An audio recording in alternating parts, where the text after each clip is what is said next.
Celtics, WBZ-FM and HD Boston 98.5, the Sports Hub, a Beasley Media Group station. Sports Hub headlines.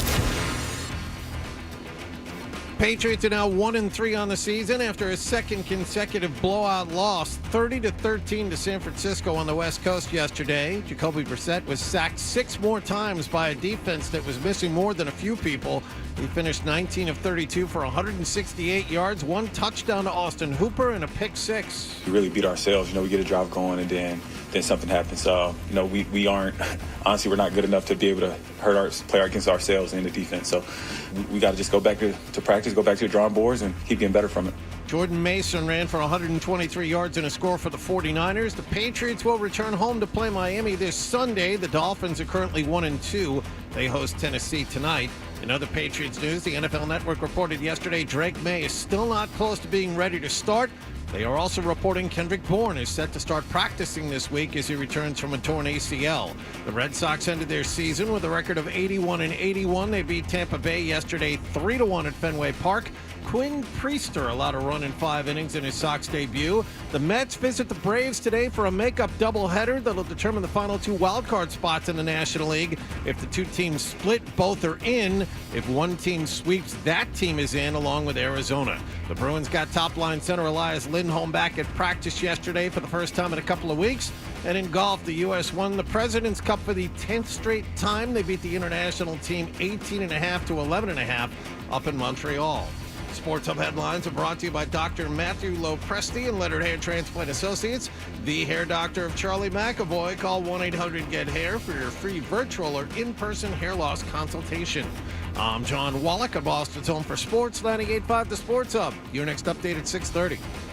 Let's talk turkey, shall we? Blah, blah, blah, blah, blah. Oh, in the sports industry, that's what you say. Got your talking head right here, buddy. 98.5 The Sports Hub. Fred, hello. Hello. Hello. Mm-hmm. Hello.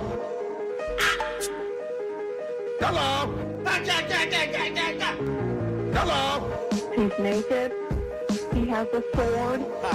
Loopity up with a football. 98.5 The Hub. Bruins are back from the West Coast. Cocaine and hookers. Yes. No. Is it okay to use this for the radio? Yeah. Welcome to the show, you sweet bitch.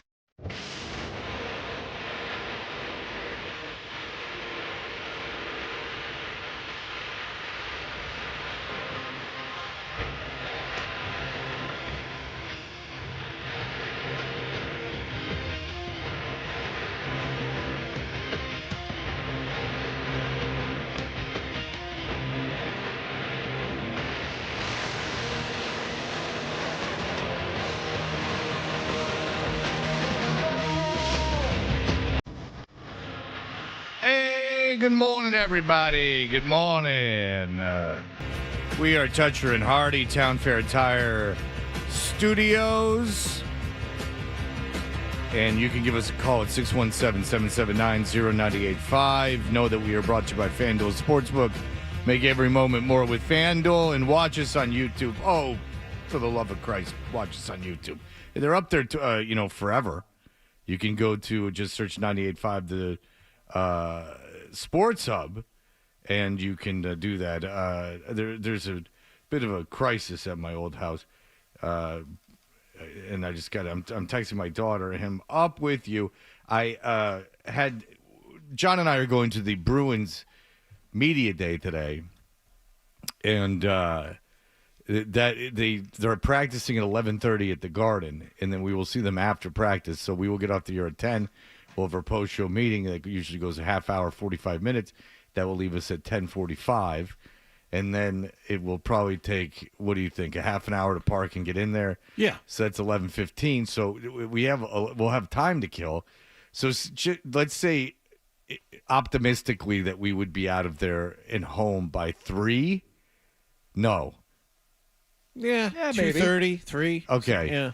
All right, so 3. So, I have a dog, and from 5 to 3 is 2. I did 5 in the morning to 3. I did not want to leave him alone. So, my ex-wife had this elective surgery that she can't put any weight on one of her feet right now. So I have been helping out a lot, and I've been doing everything with the kids. And so I thought this is a good opportunity. I'll bring, there's the dog, my old dog at her house. I'll bring my dog over there. She's got a big backyard. And despite Hardy's belief that all dogs should be crated all day. No, I'm just kidding. Is that I thought that I would bring him over and put him in the backyard, and then when the other dog got up, the dog would go outside and they would play. But the other dog came down. Deuce was very excited to go out in the backyard there, but when the other dog came down, she wanted to go out. And then I got on 95 to come here, and I got a call from my ex-wife saying, hey, the dogs are barking. And I went, well, there's 3 people in that house, and I'm on the highway. Like, I don't know why you called. What did she And it's not my expect dog that's barking, because Deuce doesn't really bark. You know how some dogs don't bark, and some dogs bark all the time? Yeah. The old dog Lemmy barks, but Deuce doesn't really bark.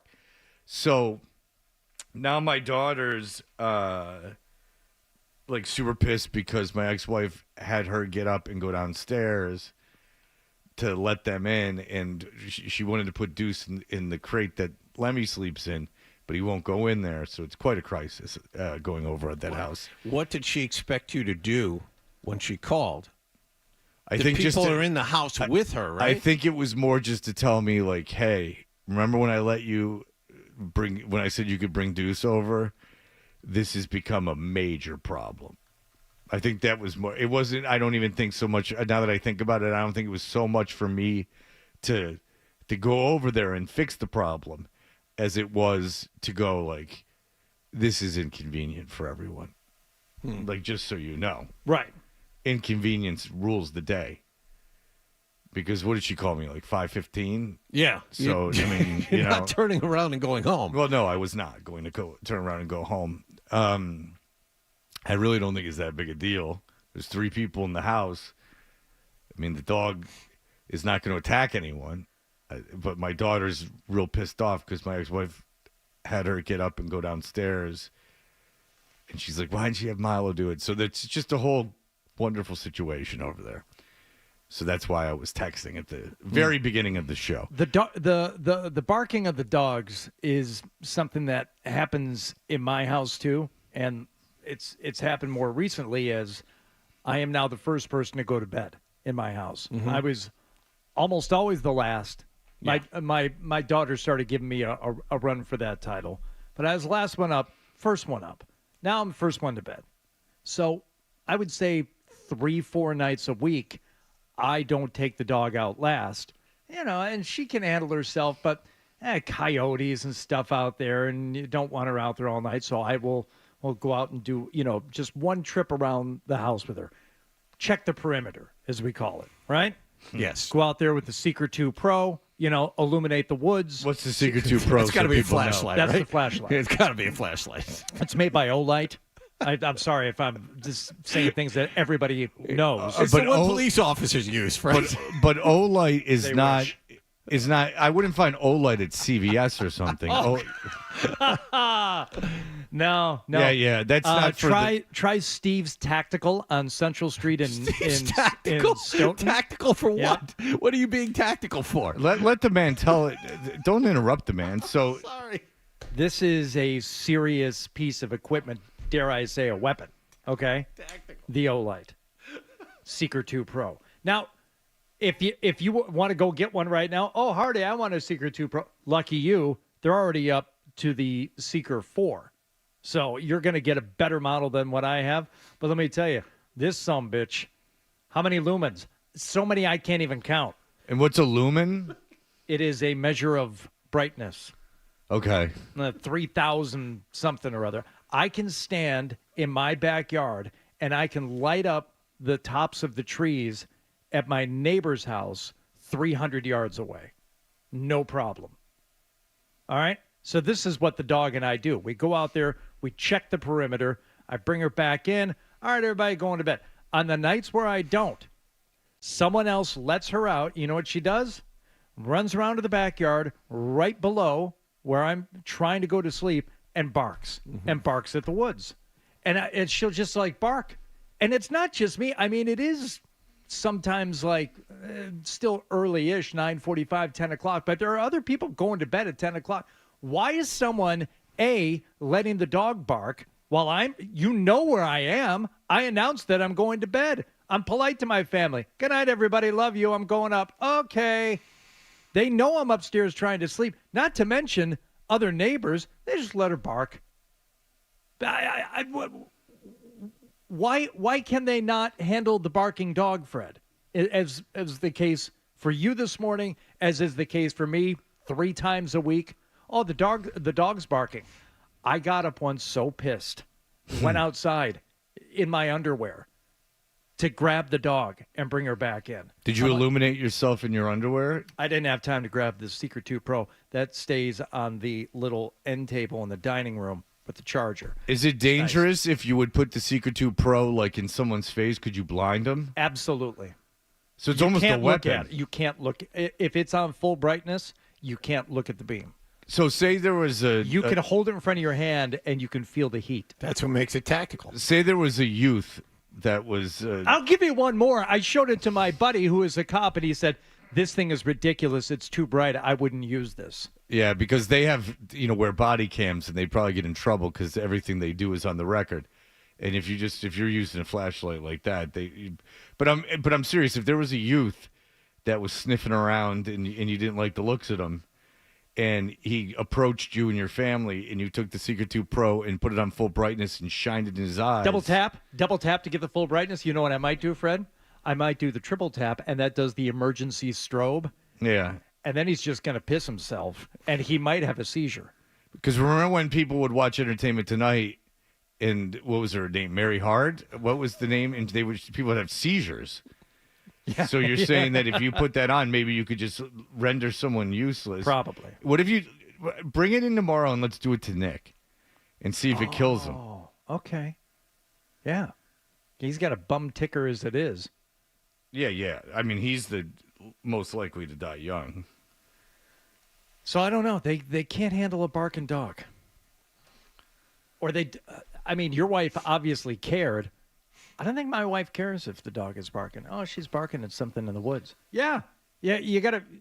I don't know. Stop that. I don't know if my ex-wife actually cared so much about what it was doing to the neighbors as it was something that someone else had to handle.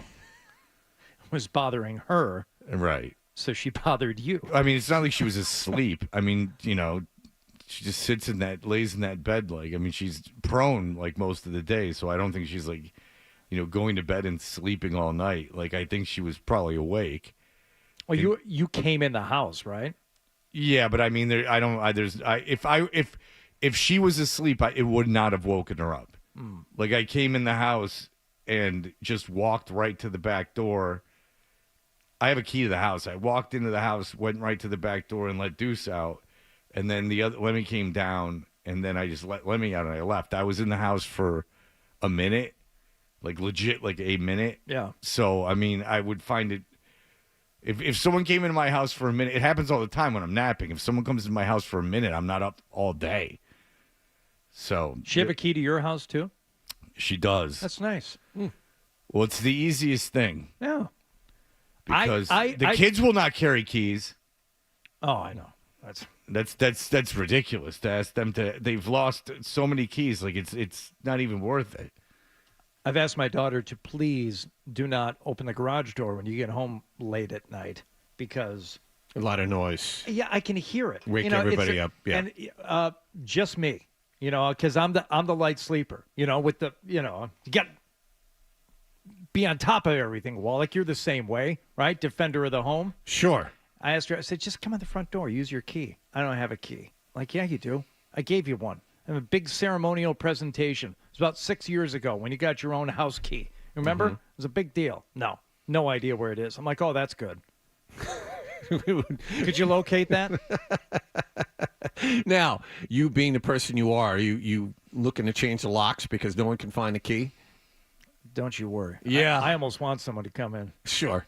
Grab that Secret 2 Pro. I understand.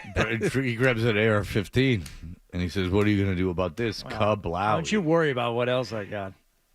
You got Okay. stuff that can. You ever see that? Do you watch that Menendez thing on the Netflix? No. No. There's a little special. It's like kind of very the O.J. Simpson one. Yeah. It's all campy, but it's about the Menendez brothers. When they kill those parents, kaboom, smack! They blow that dude's face off. The father's face off. Yeah, They blow like with it a off. shotgun. It's very. They make it super grisly. Ba-cam, ba-cam, ba-cam. All right. Well, listen. It was an NFL Sunday yesterday. I'm not happy. You're not happy. No one's happy with what happened. Greg Zuerlein is no good, and Aaron Rodgers can't move. So we are all upset. I'm as upset as any of you are. But we will get into everything that happened yesterday as we go around the league.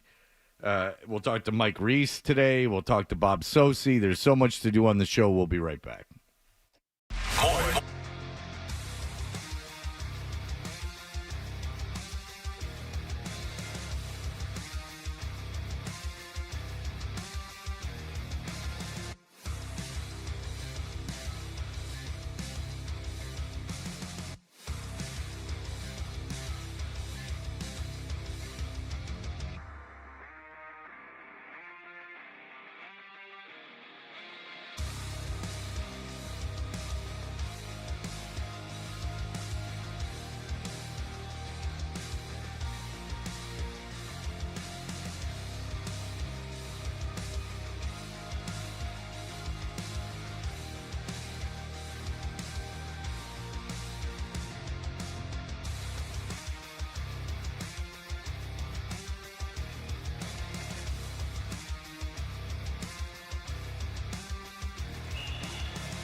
Toucher and Hardy on 98.5 The Sports Hub. Did you catch the game last night?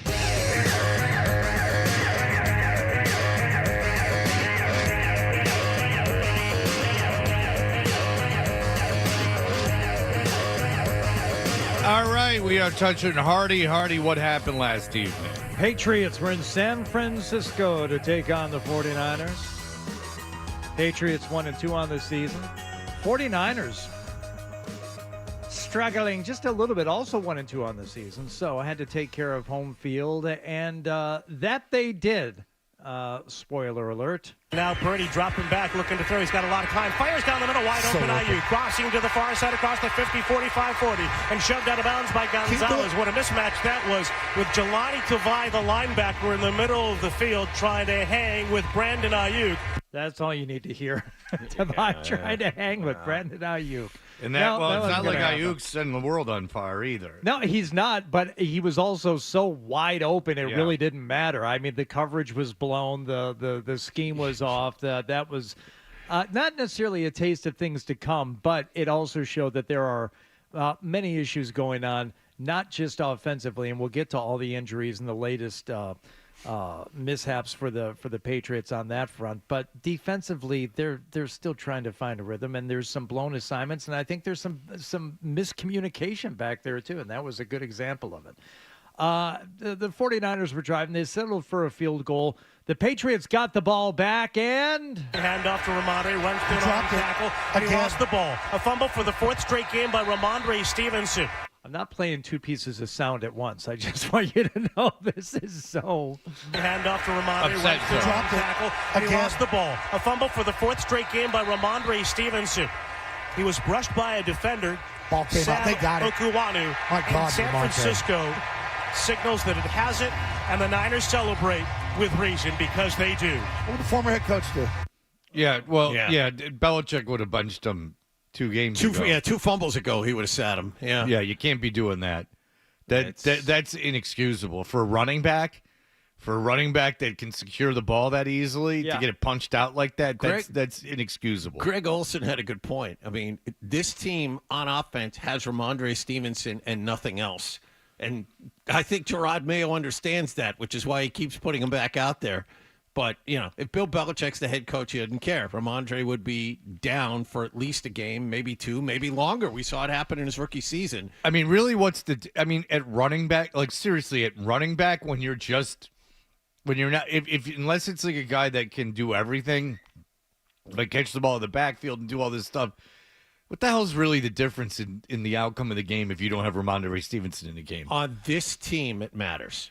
I don't know. This team, it matters. I don't know if Ramondre. Do you think Ramondre Stevenson's an all special running back? On this team, with this offense, as deficient as they are, he is the one guy that can give you 2nd and 6 instead of 2nd and 9 or 10. You don't think they could get another? They could put another running back in there and have the same success? I think the reason Antonio Gibson's a 3rd down back is that he can't take the pounding. He can't carry the ball 15 times. Then sign some street free agent. Honestly, I don't really think that unless you're Christian, unless you're Christian McCaffrey, or maybe Kamara, I can't even think of anyone that it would even matter. Here's how I look at Ramondre Stevenson. He is the reason why you have 1 win this season, but he is not the reason why you lost yesterday or the week before. I mean, he's not responsible for that loss. Not solely. He was part of it. He is 100% responsible for that win, and I'll give some credit to the defense week 1 against the Bengals. Yeah, but if you have a team and someone fumbles 4 games in a row, almost for the culture of the team, you have to sit them. That's inexcusable. I mean, again, it's a running back. It's not a receiver jumping up in the air, securing the ball and getting leveled and, it coming out and getting knocked out. It's a team with so many problems and so little look forward to talent-wise on the offense. I think it would probably do the same thing to the team if you sat the one guy who gives you a chance to win offensively. And he's the guy. He's not much of a guy, but he would be the answer to that question. If you did war for running backs, like wins over replacement, let's just say that stat existed in the NFL. As a running back, What do you think? How much better than an average NFL running back is Ramondre Stevenson? Slightly better, but not much. Yeah, so that's my point. It's just like I don't think it. We're not disagreeing with you, Fred. You're absolutely right. But on this team, because they have nothing, this is the one guy you can point at and go, okay, today maybe that guy can make a difference. All right. There's nobody else. But I don't think he can. All right, so here's the deal. Well, Hardy's right. He did in week 1. Yeah, in but week 1 he did. I mean, okay, so, all right. He had a running back had a good game. But it wasn't like he was busting stuff open. So yeah, he was. In week 1, what was his longest run? I'll have to look. I'll get it. Talk amongst yourselves. I mean, he ran for 43 yards, averaged 3.3 yards a carry. Ramondre, 120 yards in week 1. His longest carry was 17 yards. I mean, okay. But he's getting How hit. many times did he carry the ball? 25 for 120. I mean, come on. Averaged almost 5 yards a carry. But he's getting hit behind the line on a lot of those plays. I mean, all I'm saying is that he did. Forget it. This is even actually not even important. I'm just saying that I think you guys are way overvaluing. No, we're not. On this team, he is the only offensive player of value. In a normal world, on any other team, you fumble the ball back-to-back weeks, you get sat. But because this team is so desperate from production from anyone, they keep running him out there. Okay, but he hasn't been productive outside of week 1. But I will also tell you this: and then we should probably stop this because it's probably just us bickering. But you just said he's not much better than an average running back, so go get an average running back. You know what I'm saying? Just go get an average running back. I'm telling you, I didn't understand why they gave him money in the first place. I don't understand why Ramondre Stevenson was the guy that they decided to extend. Specifically for this reason. They understand that they need someone someone with any kind of offensive ability to help this out, to help Jacoby Brissett not get sacked. If you run for 43 yards and fumble, it's a bad game. Yes, well, it's a bad team, especially on the first play from scrimmage after the San Francisco. He's a fan of that, isn't he? The first spot in the first play. He's like fumbling early. Yeah. All right. Let me. Okay. Well, you don't waste a bunch of time and get your offensive line tired out there. If you're going to cough up the rock, do it on the first play from scrimmage on a new series. Good. Exactly. Smart. All right. Yeah. All right. So just real quick, and then we'll end it, and then I can get off of it. Good game against Cincinnati, who has a terrible run defense. He ran for 21 times for 81 yards against Seattle. Mm-hmm. Undefeated team. Yeah, 4 yards a carry. It's good. He ran for 6 times for 23 yards against the Jets and 13 times for 43 yards against. Different game plans. Yeah. Well, they were down quite a bit in both those games, so I imagine they weren't running as much. More of a spread formation, Fred. Yeah. Gibson, third down back. You're passing a lot. Anyway, forget it. All right. You know what? You're right, Fred. Let's go to the air instead. Brissett leans forward, stomps the right foot, takes the snap, stands in. Yet as he throws across the middle, intercepted by a leaping Warner from the midfield stripe. Let's not get past Thanksgiving and Halloween, Scott. What is he, a million? This is so good. He saw it. Christmas. He saw it coming. That's the best. Yeah, Scott knows what's going on.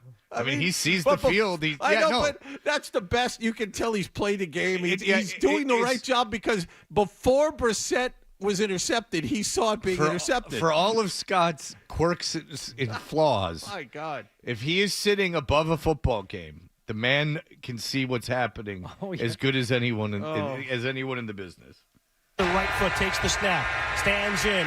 Yet as he throws across the middle, intercepted by a leaping Warner from the midfield stripe to the 40 right, 35-30, 25-20, 15-10. He's going to carry to the 5, shoved by Gibson to the pylon. It's a touchdown, a pick 6 for Fred Warner. This is where the drums start beating. Yeah. Anyone else think that they should have a veteran backup? Yeah. I mean, Brissett's bet. Now, if Brissett was sitting in this room with me, I'd say, I get it. You're getting killed. Like I get it. But Brissett's was I guess, a little below average NFL quarterback, and now he is a bad NFL quarterback. And I think a lot of that is because he doesn't have an offensive line, the worst offensive line in the league, the worst receiver core in the league. He has that, but he's playing poorly. And it would be nice if May wasn't the guy that had to come in. But there you go. Okay, I digress. you saw the reports before the game, correct? I mean, Brissett is getting beaten up, but according to Ian Rappaport, May's not ready. The Patriots don't think May's ready yet. That's the thing. Yes. So Brissett, as bad as he is, they're going to keep running him out there. Short of getting an injury that will keep him off the field, he's not leaving. And don't you think that, I mean, wouldn't it have been nice if they had, not particularly him, but like Andy Dalton, like someone to come in and just be a body to replace Brissett if he really starts struggling like this? It's starting to become, I think, a little more clear to me, though, that their plan is to just ride this thing out for 6-7 weeks. And at that point, they're like, okay, we got past the halfway point or almost the halfway point of the season. We thought Drake was going to play at some point. All right, we're out of half of these woods in terms of what could happen to him back there. We're not going to screw him up that bad in a handful of games, so they're not even going to bother with the veteran. Do you know that, because I saw the end of the Patriots Denver game, or the Jets Denver game. Oh, you missed Boy, oh boy. I can't wait till we run that down in the 8 o'clock hour, man. Be awesome. The finish? I only saw the fourth quarter. Yeah. Okay. But you know that the Knicks played 66 college games or something like that. Like, I think he did play over 60 college games. Yeah, 5-6 years in college will do that for How you. many did May play? 20? I don't even know if it's that much. Yeah, so come on. I mean, Nick sucks. So everyone is in such a rush. He's 21. I'm not in a rush, but No, not you. Yeah, I also don't think they're going to do much. They figure, we'll just get by as long as Brissett doesn't get hurt. Just get him in. Oh, no. I think that the thing is you don't want to lose the locker room. Yeah, get him. I don't know. Because if it doesn't work on the ground and it doesn't work through the air, all right, let's go back to the ground. And let's couple that with a really good coaching decision. Booty in motion, sets up behind the two tight ends left. To give to Stevenson, hit in the backfield, spins forward, he stopped. He was hit on the penetration. No chance. As the Patriots congested everyone on the line of scrimmage. San Francisco still beat the ball carrier, the Pats, the point of attack. And give up the ball on a 4th and 1. I mean, they went for it on that 4th and 1. They didn't go for it on 4th and 3 before that. You're missing out. They went for it on 4th and 1 after faking a snap and blowing a timeout. You have a whole timeout to determine what play you're going to run, and you run the running back into the middle of the line with a backup center in front of him. I mean, David Andrews is out by then. Oh, yeah. David Andrews You got out in the Nick first... Leverett out there. Leverett is best known for being trucked into the backfield during the exhibition season and bouncing off a running back and tackling himself for no gain. Yeah, the offensive line. You were bad to start with. You lose your best offensive lineman to a shoulder injury in the first half. He does not return. Your rookie tackle, Cade Wallace, has to be helped off the field. He does not return. You have a street free agent playing left tackle. So what do you want to do? Okay, let's run the guy who fumbled into the center of the line behind a backup center that isn't very good. On 4th and 1 after you blew a timeout for no reason. I'm a little, because you got to figure Andrews retires after this season. He almost did after last season. Yeah, I know. And so I'm not convinced that in one offseason you can make this a even average offensive line. Like, I don't know if you can go into free agency because, as you guys know, there's not, like, unless you want to get, like, a Tyron Smith, who, by the way, was not great yesterday. If you want to get, like, some, future Hall of Famer that's 37, then I guess you could do that if you're the Patriots. But if you think you're just going to go out there and, like, fill up your offensive line in free agency, and by the way, you can draft. You're going to have to use your 3rd overall pick again to pick one offensive lineman to hope that he works, Yeah. and then go to free agency and try and get more. And by the way, if it's a left tackle, it's not like right away that most likely like right away the kid's going to be like unbelievable. But yeah, you're going to have Very rare. Yeah, you're going to have to draft. I mean, this offensive line's. Let's put it this way: this offensive line's not going to be good next year either. Go ahead. The kid from LSU is Will Campbell is apparently the next franchise left tackle, and that's a guy who will probably be there for you to select in the first round. But let's say Cole Strange comes back and is just decent, just decent. That helps. This guy's City, so who knows if he's any good. You got a rookie right tackle now, Layden Robinson, who's supposedly okay. I'm not focusing on the right guard. And you have Mike Onwenu at right tackle, who we can all agree is, at least an average NFL offensive lineman. There is a path here to making the offensive line decent next season if everything works out in your favor. That's it. But no, I'm not saying yes, it is optimistic. What I'm saying is it's possible but not probable, and that's if the left tackle you draft is plug and play and he's awesome right at the start. I just don't know how they let it get like this. I don't know why Elliott Wolf, this is the one thing. I understand that you don't want to go crazy in free agency when you're rebuilding, but you got to have a NFL caliber offensive line. Because they are so far from that. No, right no. now. I mean, bad. They have two positional groups that are the worst in the NFL. They have the worst receivers in the NFL, and they have the worst offensive line in the NFL. And I don't know if it's close. All right, we will be right back with more of what happened last night. Here are the headlines. Sports Hub headlines. Making 3 straight losses for the Patriots. They got run over by San Francisco last night on the West Coast, 30-13. Brock Purdy a touchdown pass, Jordan Mason a touchdown run, and Jacoby Brissett had a pass return for a touchdown. Joey Sly, a team record 63-yard field goal to end the first half. That was the highlight of the day for the Patriots. They're 1-3. They're back home to play Miami this Sunday. Red Sox got 5 innings from minor league call-up Quinn Priester. They wrapped up their season with a 3-1 win over Tampa Bay at Fenway Park. They finished 81-81. The Bruins had top-line center Elias Lindholm back at practice yesterday, and the Celtics will fly to Abu Dhabi today. They open up their preseason Friday at noon Eastern time against Denver. Sports Hub headlines are brought to you by Valvoline Instant Oil Change. Enjoy quick and convenient vehicle maintenance this month. Visit NewEnglandOilChange.com for 15% off your drive-through oil change at Valvoline Instant Oil Change, now open in Raynham, Reading, and Braintree. I'm John Wallach of Boston's Home for Sports, 98.5 The Sports Hub. Your next update at 7 o'clock. You're listening to Dutcher and Hardy on the Sports Hub.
got to stay on and talk about you. Give me about 5 minutes of my time. What he said. Now more of on the Sports Hub.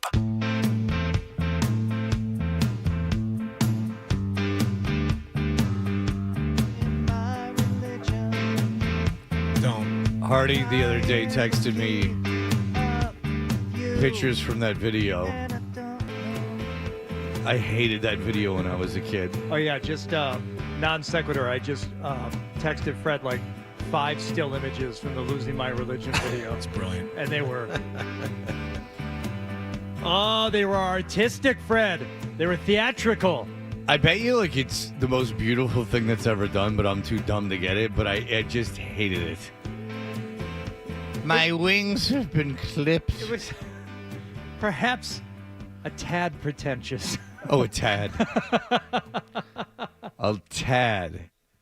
And then their bass player just like wants to hang out like at college football games. That's all that Mike Mills just like wants to hang out. Play golf, yeah. That's all he wants to do. That's it. He's like the square peg.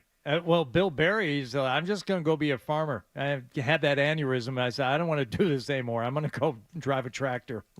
Leave me alone. And he's let also me like alone. plucking eyebrows. No, sirree, No. Bob. He's like, I'm just going to let these sons of bitches fly. What's the point? All right, let's get back to the Patriots. My favorite sequence of the game had to have been when San Francisco scored 3 touchdowns, but only one of them counted. Shotgun snap to Purdy, retreats. He's pressured. He throws toward the end zone. He's looking for the tight end. He leaps and he brings it down. A touchdown in the back corner of the end zone. What a play by George Kittle. What a throw. Touchdown, San Francisco. What a throw by Purdy. This ball left his hand before Kittle was out of the break. Anticipation because he felt the pressure, and there's 3 Patriots, and Kittle high points it over all of them. It was impressive. That's after 2, like you were saying, that's after 2 touchdowns on the same Did drive you got see- called back. Yeah. You've obviously seen who was on Kittle during that. That Kittle is how tall? Like 6'5"? Yeah, you had 3 Smurfs chasing him, right? And he yeah. had, like everyone was under 5'10". That was back in coverage. Mm-hmm. Yeah, that wasn't the world's most difficult play. So that made it 20-0. Now the Patriots did make it interesting, mostly because of a Joey Sly's 63-yarder to go into the half to make it 20-10. But this he made one 13 yards longer than Zerline could. The team record, Fred, 63 yards. A team record. I will tell you this. I mean, remember when like 60 was unheard of? Like you just even try? Yeah, you wouldn't even attempt it. I actually looked this up, and the Patriots actually do a good job of Yes, I writing saw this that, down. yeah. Tom Dempsey had the record since 1970. He had the record for 28 years for the longest field goal at 63 yards. What was strange about Tom, or unique? I shouldn't say strange. What was unique about Tom Dempsey? He was missing 4 toes on his kicking foot. And he would just The soccer shoe. style. Well, no, he did it straight on. The shoe was flat at the front. Yes. Which I don't think you're allowed to use anymore. I think that's right. I don't. Oh think you boy, are. that would be. So if I'm missing 4 toes, they're just like go screw. You can't kick in the NFL. No, you can. You just can't use the flat-toed shoe. You have to use the round shoe. Well, that's not fair because I don't have any toes. It would bend. Life's unfair. Grow some toes. Get some prosthetic toes. Can't have a block foot shoe. Hardy at 98.5 The Sports Hub. So all of these extra field goals, like 64, 65, 66, all within the last 15 years. Well, all of these longer ones have come within the last decade and a half. Okay, so here's what's going to happen is that obviously you know, like once a barrier's broken, 3-minute mile, those things, like then all of a sudden, like when it can be done, people do it. It's, you know, we're not far from a 70-yard field goal. That's not breaking news. I mean, you know, if Justin Tucker, who's no good anymore, hit a 66-yarder, you know, 4 yards from there is not going to be. He's got the record, Tucker. Yes, 66. But the deal is that they're going to end up having to do something to the field goal post. Right. They're going to have to like narrow them because you can't have people kicking 70-yard field goals. It's boring. You want more people going for it and things of that nature. Joey Sly after the game. They know my line, plus or minus a couple yards. Obviously, I've shown them that I have an ability to hit that distance. Big. What's wrong with you? You're so cocky. You with all your toes. So at the end of the day, I'm just kind of looking on the sideline, seeing if Mayo's going to give the field goal signal. Why do you wait till the end of the day to do that? Why don't you do it while it's happening? Fred, it's just an expression. The offense on the field, whatever it might be. So at that time, we're trying to get points on the board, go into the half with some momentum or a little bit of energy. And obviously, I was glad to provide that other opportunity I was presented with. Yeah, good job. You got him right back in it. Mm-hmm. Well, an actual real football team, only down 10 at the half, yes, you would be right back in it. But this team can't play from behind. They were down 20-3 at the half. Yeah, they weren't within 10. I thought that was... No. The game was pretty much over by then. That's right. It was 20-3. Okay, that's right. They weren't coming back from 20-3. That's right. As we've said many times before, if this team is down more than one score, the game is over. By the way, did you think that catch towards the end of the game that Polk made was a catch? I did. In real time, I did. But I still don't understand why it wasn't a catch. According to Pereira. I know what Pereira says, but he's wrong all the time. Pereira said he was juggling the ball. That's nonsense. No, and then he said that his foot didn't come down. His right foot came down on top of another defender. foot, which means it didn't come down in the field of you're play. not down. That is the dumbest rule. If my foot hits something connected to the ground, how is that not a catch? If you're a running back and your elbow is down, but it's down on someone's back, you're not down. I guess that's a good point. There you go, Hardy. You like Couldn't that? explain it better myself. Dig that. Yeah. What shows? Well, look, I've been put in my place. I think that shows my strength is that I'm willing to admit when I'm wrong. As rare as it is, yes. I mean, when's the last time it happened? Admitted that I was wrong? No, that you were wrong. It's a rare it's a rare thing that you would actually be incorrect. Nah, you'd be surprised. I mean, I know I'm super smart, but sometimes I'm wrong. Because I'm always, trying new stuff. Right. All right. How about the locker room message? You were talking about the room earlier. You're gonna lose the room, Mayo? What I told the guys, look, it is a long season. It is a long season, and we're wrapping up the first quarter of the season. I don't think any of us are happy where we are. I think when we go back and watch the film, though, it'll be easy to identify so we can put ourselves in a better position to win football games. How about this? That's not the right message. It's not the right message at all. How about this? They got to beat Miami. It's not. We just got stomped the last 2 weeks. You but just we said got it. a lot more of these coming. So. You got a struggling beat Miami team. You got to beat them. You got to beat Miami. You got Miami at home. You got to beat Miami. We'll see. Miami plays tonight. You get a good look at them. And who's their quarterback? I don't even know. Snoop? Snoop is No, their quarterback. I don't think it's Snoop. It's not Snoop? No, it's Tim Boyle? It's either Snoop or Boyle. What's Snoop's last name? Huntley. I think it is Huntley. Yeah. I was unaware he was, because you're going to lose to the Texans, but you could beat the Jaguars. Yes, that's in London, so you could beat the Jaguars. Yeah. Or is it? It's in London, right? Yes. Yes, that's in London. The Jaguars play all their games in London. That's right. Just guess London. You're probably right. Yeah. Unfortunately, that's a home game for the Patriots. This is a 4 or 3 win team. That's what we thought at the beginning of the season, and that's what it is now. Well, don't discount the Jets game on the 27th that I'll be attending, because Lord knows what they'll do. The Jets are going to crush them. You are so fatalistic when it comes to Jets Patriots because you've been beaten into submission by years of Tom Brady. I'm telling you. They held Bo Nix to 60 yards passing and lost the game. I understand that, but the Patriots are not as good as Denver. Okay. It's not like Denver's, That's my point. The 77 Steelers. I know. Let's talk about just a couple of wins in terms of what happened last night, just so we can feel something about something, even though the Red Sox season is now over. They did get a win in their final game of the season. And don't worry, we will just juxtapose. How long was Castiglione the voice of the Red Sox? About 40 years. And he is a member of the Baseball Hall of Fame. Correct. Players flew in to be there, like Yep. like Hall of Famers and All-Stars flew in to be there with them. We will juxtapose his final call of a 40-year career against Sean Grandy's insane call after the NBA Finals, where he was indeed going to come back the next year and do it again. And he deserves every bit of mockery for it. Every bit of mockery for that. We'll hear Joe Castiglione. And this has got to be, let's be honest, this has got to be a incredibly emotional thing for him. For 40 years, this has been his life. No joke.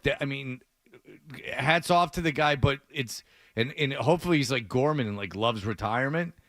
But we'll see, he just handled it with class and dignity, and then there's Grandy. Go ahead.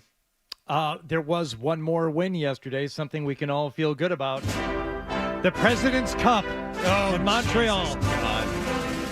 You like that? Up 5-0 and then tied 5-5 after the second day? Let me tell you something. Sweating it.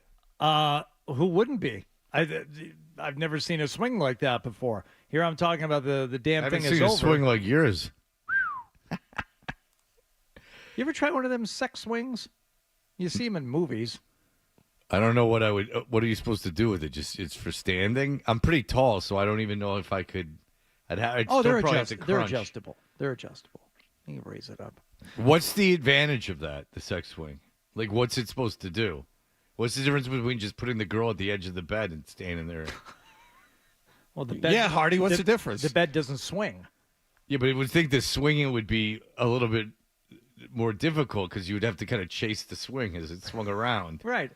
A little slap and tickle, a little chase you around a little bit. No, but it's more of a workout. It seems like I'd be not only hunched over, I would be also having to move back and forth. It would be like a shuttle run. You're just selling it more and more, yes. It seems like it wouldn't be fun at all. It's a bit of a workout. Now listen, if a woman wants me to put her in a sex swing and have sex with her, I'll do it. But ladies, you paying attention? Keegan Bradley, by the way, was up 3 with 4 holes to play. He was 3 up in his match. Stop talking about the sex swing. And halved 15, lost 16 and 17.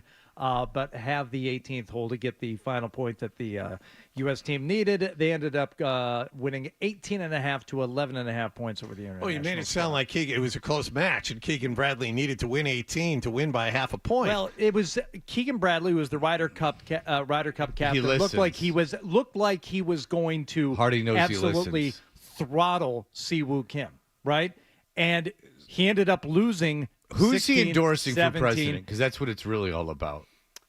That's an excellent question. Because whoever he endorses, that's my campaign video. Hey, he got it done when he needed to on 18. Tom Brady, that narrow 7-point win. Tom Brady didn't call. Shut up, Wallach. The Patriots game, but guess what? He had some interesting things to say. We will play what he had 2 interesting things to say. We'll talk about that coming right up. You're listening to Toucher and Hardy on the Sports Hub. All right.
final play. Touchdown! Your home of the pass. Yes. 98.5 The Sports Hub. Beasley Media Group Station. Sports Hub headlines. The Patriots were down 20-3 at the half, and things didn't get better after that on their way to another loss. Shotgun snap to Purdy, retreats. He's pressured. He throws toward the end zone. He's looking for the tight end. He leaps and he brings it down. A touchdown in the back corner of the end zone. What a play by George Kittle. That's Bob Sosi here on 98.5 The Sports Hub. The Patriots were beaten by San Francisco 30-13. Brock Purdy threw for 288 yards and that touchdown for the 49ers, who also had a pick six by linebacker Fred Warner in the win. Jacoby Brissett threw that bad pass, and he also got sacked 6 times. Patriots are 1-3. They're back home this Sunday to play Miami. The Dolphins will be home tonight to play Tennessee. In other Patriots news, David Andrews and Caden Wallace, along with safety Kyle Duggar, all left yesterday's game with injuries and did not return. The Red Sox beat Tampa Bay yesterday at Fenway Park 3-1. They finished their season at 500. The wild card playoffs begin tomorrow, but first there's a doubleheader in Atlanta to finish out the postseason field. The Braves, Mets, and Arizona are competing for 2 wild card spots in the National League. The Diamondbacks are done, so the Braves and Mets play today. If one team sweeps the doubleheader on the Braves' home field, that team in Arizona are in. But if the Mets and Atlanta split, both of those teams are in. The Bruins got Elias Lindholm back at practice yesterday. The preseason continues tomorrow night at home against Philadelphia. And the Celtics fly to Abu Dhabi today. They open up their preseason Friday at noon Eastern time against Denver. Sports Hub headlines are brought to you by Yankee Custom. They have everything you need to outfit your truck, van, or SUV. Yankee Custom is the largest retail inventory in New England with locations across New England. YankeeCustomTruck.com. I'm John Wallach at Boston Toll for Sports, 98.5 The Sports Hub. Your next update at 7:30. If you've got the app, you've got Toucher and Hardy to wake you up no matter where you are. Or who may or may not have been to jail. Get the app. The 98.5 The Sports Hub app. In the office, in your car, in your footy pajamas, this is how Boston sports fans start their day. I bet you're just jealous. Toucher and Hardy on 98.5 The Sports Hub. Is this I Love It Loud by Kiss? No, it's Oasis, who at 8 o'clock this morning allegedly will be announcing U.S. tour dates. All right. We are Toucher and Hardy, and you can watch us on YouTube. Search 98.5 The Sports Hub on YouTube. Those videos are up forever. And look at the front page when you click on us, because I look great in that photo. And we are brought to you by FanDuel Sportsbook. Make every moment more with FanDuel. Quickly, a couple things. We were talking about how yesterday Joey Sly. He's not who's the Sly that was the singer of the punk band? Adam's not listening. You're thinking of Sly and the Family Stone. No, I'm thinking of the dead guy. He was You're in thinking of No Use Sylvester for a Name, Stallone. I think. There was a guy that Tony Sly, that Fat Mike's best friend. But anyway, Joey Sly hit a 63-yard field goal, and Tom Dempsey forever had the record. He had the record for 28 years of the longest field goal until it was tied. And, Tom Dempsey didn't have any toes. And they said that's illegal now to wear. John and Hardy were saying how it's illegal now to wear the shoe that Tom Dempsey wore that was like kind of like a club. It was a block, basically. Yeah, and then Hardy said, well, I said, that's not fair. And he said, well, then grow back your toes. Dan, you have a good point. Yes. Hardy, I'm very offended. I don't know if you're just not paying attention, but you can't grow back toes if you spend a little less time in the bathroom with your flashlight. I mean, I like a little behind the goal play myself, so I'm not knocking you, but why don't you just stop with that terrible rhetoric you got going? And Freddie, you look beautiful. You're looking great. I check you out on the Instagram. Thank you. Thank you, Dan. I appreciate it. Yeah, put the flashlight away. Toes are like gecko tails. They pop off, you just grow a new one. Yeah. I don't think that's right. Well, if we have a doctor listening, maybe they can step in. All right. Tom Brady, I have been very critical of his ability to do these games, considering that Olsen's better. Everyone knows that. These are cliched things that already, but Olsen was good, and now he's been demoted, and he's doing games like the horrible one yesterday. And then Tom Brady got all that money, and I just don't understand why. We've been over it a million times, but I will say this. He had his moments yesterday. Let's start with this, is that, good. Just pop that right off, stupid. All right, so here we go. And first of all, he's on the early game yesterday, right? Yes. Yeah. He had the Tampa Bay Buccaneers early. 1 o'clock I'm sorry. I just got news just based on the last phone call. Be Real says toes may be able to be grown back soon. He heard that DA is funding a project. All right, here we go. So Baker Mayfield was on a podcast, which is, if I'm a coach, I'm like, why don't you not go on a podcast? Don't go on a podcast. First of all, what's that podcast doing for you? Unless you're on, unless you're like, how many of those do you think it's even worth the whatever you're getting to pump whatever product it is? Probably like 3. So unless it's one of those, like Part of My Take I could see doing, and Part of My Take. But those are the ones I'm doing. But he was on a podcast that was not Part of My Take. And he had this to say. Casa de Club podcast. Oh, of course. Come on. I don't know how people find this stuff. Like the two people that heard it, one of them reported this. But he had said, speaking of Tampa Bay, where Tom Brady was, he said the building was a little different with Tom in there. Obviously, playing-wise, Tom is different. He had everyone dialed in, high-strung environment. I think everyone was pretty stressed out. You hear some of the stories about if he didn't like a certain play and he didn't like it throughout the week and they still call it in the game, there might have been a throwaway on purpose or throwing it at the running back's back or receiver's feet. There were a lot of mind games going on. And Brady did win the Super Bowl, and Tom Brady on the broadcast, this is all before the game starts, but I'll give it to you. Tom Brady was pretty good before the game started. Everyone always thinks it's just about the money, but you were showing this last night at dinner. I thought it was so cool. It's how. Wait, that's not the right one. You want to do Bears first? Sorry.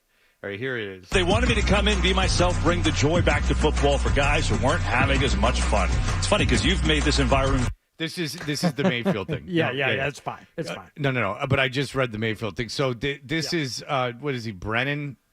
Kevin Burkhardt. Kevin Burkhardt is the guy with him, and he's bringing up what Mayfield said. They wanted me to come in, be myself, bring the joy back to football for guys who weren't having as much fun. It's funny because you've made this environment for me very stressful up here in the booth, so I understand where he's coming from. Do you feel it? No. Feel the stress? No. Well, I was going to say, I thought stressful was not having Super Bowl rings. There was a mindset of a champion that I took to work every day. This wasn't daycare. If I wanted to have fun, I was going to go to Disneyland with my kids. Yeah, so as you were saying, go ahead. That's you feel like I feel like there's more in there to say. There's a way to approach this game, and it's that with the right mindset and try to push each other outside of our comfort zone. And great teammates do that. You come in, I have someone like Gronkowski, I have someone like Evans. There's high expectations for us. We got to make sure we go out there and deliver. The competitive juice is still flowing, still in there. I love no apologies. Yeah, and good for him. He stopped thinking. He just started talking. Exactly. Like, good for him. And, someone might go, oh, he's a hard-on or something like that. No, he's not.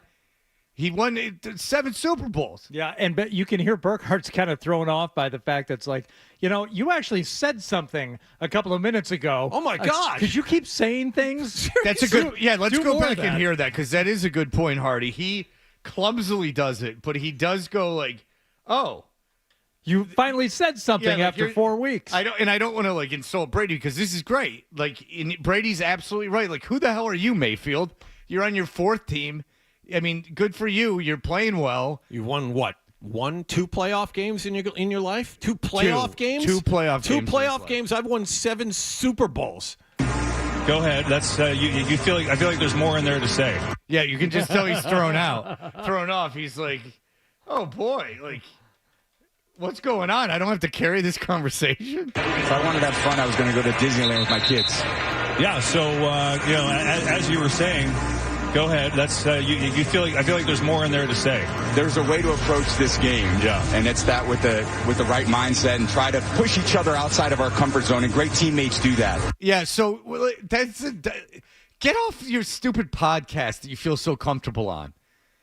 What do you? That it was a stressful environment. So what? So what if it was a stressful environment? And by the way, Arians was coach. I highly doubt it was the most stressful. I didn't see like Bruce Arians was the most hard-on coach in the history of the world. He was wearing fat guy hats and like walking around like there was nobody's business. Fat guy hats. But good for Tom Brady. Good for him. Like screw you, Baker Mayfield, and you can't go all in. If I'm a Fox executive, I take that clip and play it back to him and go, "That's what we want." No, but John, if I'm a Fox executive, I go, "Whoops-a-daisies! I should have put him on a pregame and postgame show." Yeah. That's what I've been saying all along. Yeah. Put him on a pre or postgame show. He could. I think that he could sit at the desk with everyone. I think that Brady's good enough. Gronkowski cannot. He's terrible at it. But Brady could sit at the desk and be great. Like if you go, like just be pissy. Be pissy, dude. Yeah. Be as pissy as you want. You have the right to do it. And if someone takes a shot at you, come back at them. I like that. I didn't realize I was at a daycare. You know, I held people to a high standard. And that's true.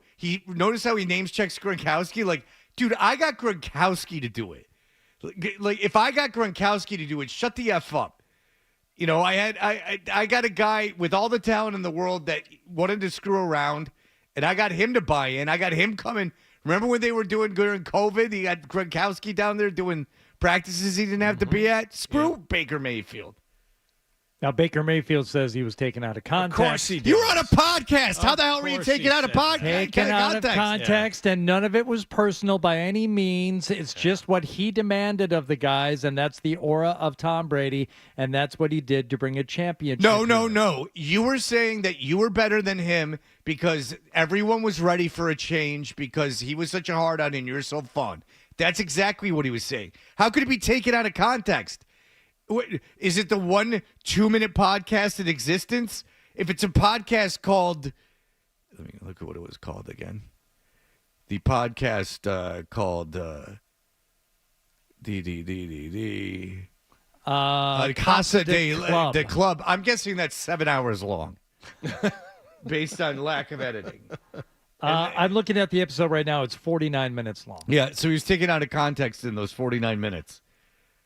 That's not what happens.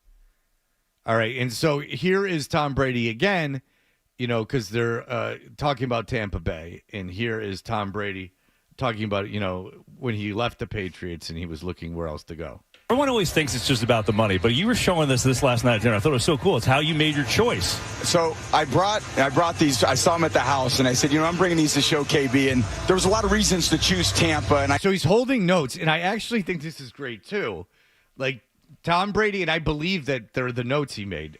Does anyone not? No. Like that, like he doesn't save notes like a lunatic, like that he had written out. Oh, he's got 3-ring binders and folders for days. I bet Brady at some point started saving these things for his library, and I'm not making that up. He probably thinks that he'll have, you know, like Belichick has the library. Belichick has the library at Navy, right? Yeah, at the Naval Academy. Because of his great service and all the tours he did. Mm-hmm. So I have a library. I'm like a president here. Yeah. I got a library at Navy because I never was in the military. So, but I like it. So, but so it's cool. He brought in these cards. It's actually like cool. This is what I was thinking when I was making the decision where to go. Again, I'm heaping praise on Tom Brady for these clips. He should be on a studio show. There was a lot of reasons to choose Tampa, and I made about 18 criteria why. And there was things all the way from a salary, obviously, to the weather, to the facilities, to how great the players were. And ultimately, Chicago was a team, and I've never told that story before. They were very stealth in their recruitment. I was seriously considering, but in the end, it came down to Tampa, and it was close to my son, Jack. I love Bruce Arians and the role that he played in offense, and ultimately the great players like Mike Evans and Chris Godwin that I'm still out there watching today. Yeah. So, they were being stealth about that. They were coming after him in a stealth way. But this is what I like. Be yourself. Be pissy. Pissy Tom Brady. This whole, let them roast me, and I'm going to be one of the guys, and I'm going to, force myself to be more likable. No. And that's why if you're on a studio show and you didn't have to talk so much, you'd be good. If you're just pissy, competitive Tom Brady and said, look at how anal I am. I still have my notes from this thing. That's awesome. That's like an insight into this unique mind that had all this success. Now, I don't envy his brain, really. I mean, it can't be fun to be in there. But this is what you want to hear. Yeah, this is finally he's able to connect with an average fan. Finally he just stopped being Tom Brady. You know what I'm saying? He stopped being that carefully crafted individual. No, but he also stopped trying to be necessarily likable. That goes to what I'm saying. Yeah, I understand what you're saying, but that's my point. Is that just take all that public persona and throw it out. Just be yourself. Yeah, but my God. But that doesn't work. Doing color. But I just want to give the guy credit. I don't want to take him down. Yeah. If he was in the studio and you said be hardo Tom Brady, feel free to. Don't try to get people to like you. Come out and say what you really think, and talk about your own life. Bring your notes in. You have to have piles and piles of notes. Bring them all in. Bring in notes. Like I had taken these notes 3 years ago when we played whatever team. Do it, dude. You'd be great. And good for you for taking a shot at Baker Mayfield. I'm proud of Tom Brady. I'm looking at that Bears team in 2020, like what he would have been dealing with. They didn't have a first-round pick that year for the second straight year. They had changes at offensive coordinator, offensive line coach, quarterback coach. Bill Lazor took over as the OC. Oh, good old Bill Lazor. Yeah. All right. I wouldn't have gone to Chicago either. Playing outside, nah. Whatever. It shows he still has notes about the decision, and I thought that was cool. But no one mentioned Chicago at the time. Did anybody say anything about Chicago? No. Ever? No. So good for Tom Brady. I'm praising Tom Brady today. Now, time to praise one man and continue to insult another. As Joe Castiglione, the great Joe Castiglione, who everyone seems to love, like literally everyone loves, and seems like a wonderful man, said goodbye to his 40-year career, and what a career it was. And he had we'll play his last call, and just for fun, we'll juxtapose it to the last call of the season of what Sean Grande did. And I'm going to need both of those in Vox Pro, right on top of each other, if you would. I think they're there. Or they will be momentarily. Look at Beaton. Yeah, no. But I can't find the Grande one, so I'm going to need it. But back in. Don't worry, Ryan's on it. He's on it. He's been on it. Don't worry. You're the ones taking. I wasn't even mentioning Ryan. I was just saying what I needed. I wasn't saying it wasn't there and throwing a fit. And what I'm saying is that during that last break, I went in the back room. We talked about these things. Ah, the back room. Questioning with Ryan's no work curtain. ethic. My God.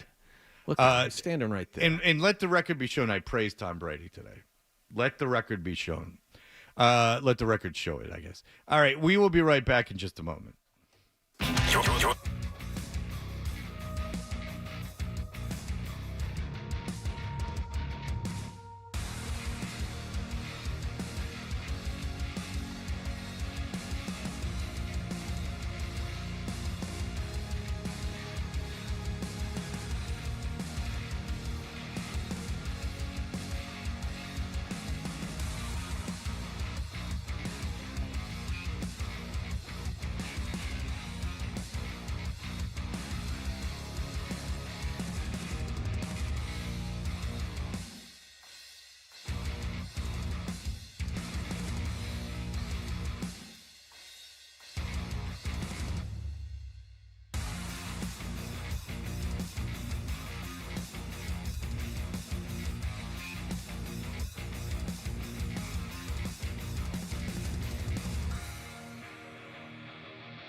Adam is a huge fan of pornography, so he has the best of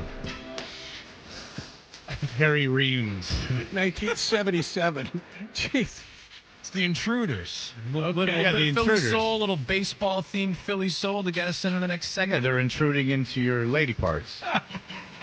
I'll be listening at 7:50 for your chance to win a pair of tickets to each Boston show for the Dropkick Murphys. Oh, how about that? St. Patrick's Weekend Celebration, March 14th and 15th at MGM Music Hall in Fenway, and March 17th at the House of Blues, Boston. Tickets for all shows are on sale now at Ticketmaster.com. You know, I went to one of those one time. You know who took the stage? Man by the name of Bruce Springsteen. Ooh.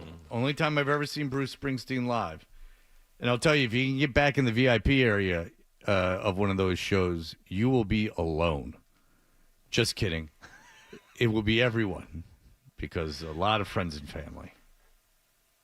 Yeah, the Dropkicks have a fair number of people who all over the world claim to be good friends with a member or multiple members of the band. My son was the ring bearer in Tim from the Dropkick Murphys wedding, but I don't know. I think Tim might be upset at me still. Tim's upset at you? I don't know. I don't really talk to him anymore. I would love to. Tim, if you're listening, please call He said he wasn't. You asked him, "Are you mad at me?" And he said no. So I don't know what else you want. Come on, Fred. I mean, I don't know. You guys are pals. Maybe Come him on. sleep over one night or something.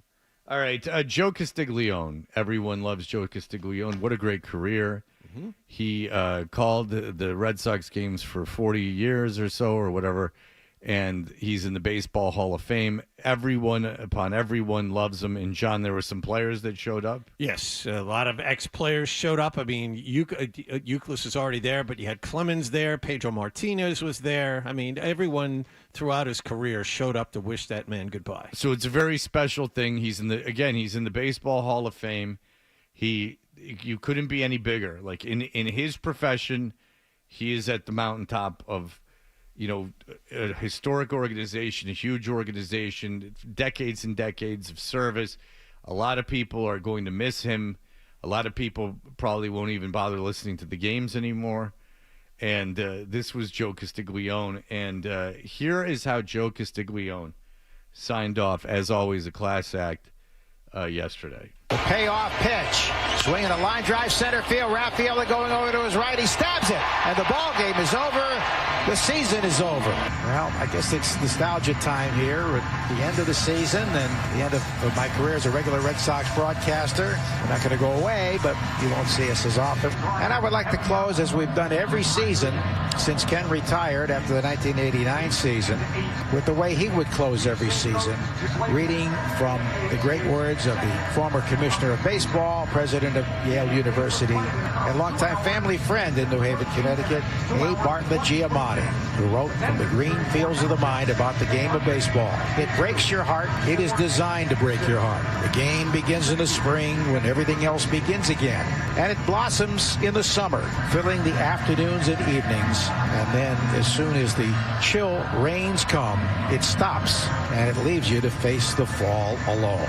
You count on it, rely on it to buffer the passage of time, to keep the memory of sunshine and high skies alive. And just when you need it most, it stops and summer is gone. Another season is gone. My 42 years here have gone so quickly, but now it's time to say goodbye to Red Sox Nation, at least on a regular basis, and to pass the baton to my good friend, Will Fleming. All right, so there you go. I mean, very, very classy. We heard Mike Gorman on the air, who had a similar career, Hall of Famer, a similar career to Joe Castiglione in that he's beloved. Everyone loves him. He is Hall of Famer, and it was honest. I talked to him off the air about it too. He was like, I don't even know if I should say anything. And I'm like, dude, you got to. Like, people legitimately love you. You have to say something. And so Mike said, what, John? 20 seconds worth of stuff? Yeah, he was uncomfortable when they put the camera on him there at the end after they dedicated that broadcast table to him. He was it wanted to be anywhere but there. Yeah, and so because he's, at the end of the day, he's a humble guy. Now, you remember how your Celtics won the World Championship? I read about that, yeah. Okay. How long has Grandy been the voice of the Celtics? Ooh, long time. 40 years? No. 20? All right. 25, something like that. All right. Here is Sean Grant. I don't think it's been 25. Sean Grandy. Here's how he signed off just the regular season. This is after they had won the World Championships. Here's how he signed off his World Championship broadcast. For the millions of words we've shared, I have only 5 that matter right now. The first 3 are to you. I love you, and I think you know that. And I can't imagine my life for the last 23 years sitting next to anybody else. Well, that happens, big fella. It was. This has been a hell of a ride. The other 2 words I want to say are to all of you who've been with us. And those words are simply, after the millions of words we shared, they are these 2. Thank you. The 23 years I've spent with you guys has been, with the exception of being a dad, has been the honor of my life. And I wouldn't trade any of it. I recognize that being the voice of the Boston Celtics is probably the first line of my obituary one day. It has been an honor in every way, shape, and form an honor can be. Yeah, he's a lunatic. You And know by the what? way, it went on longer than that, but he's a lunatic. The more that I hear it, the more I like it. I think it was solid. I think it was a solid way to sign off. And then he was asked about it in the days following, Fred, maybe because we had brought some attention to it, and he said, "No, the sign off was just a thank you to the listeners," and he didn't mean anything more than that. He said, I swear to God, the last thing I thought about during the game is it potentially being the last game or anything like that. It got more attention than sign-offs in other years, but it wasn't a lot different from the other ones. So every year you act like you behave like a lunatic and everything was about yourself. I don't know if that makes it better or worse in your eyes, but he said it wasn't that different. Well, it makes it worse. If he really didn't think he was leaving, if it was just off the cuff that he was going to say, first of all, Max was very proud, and he said so on this show, that he never said I love you back to him.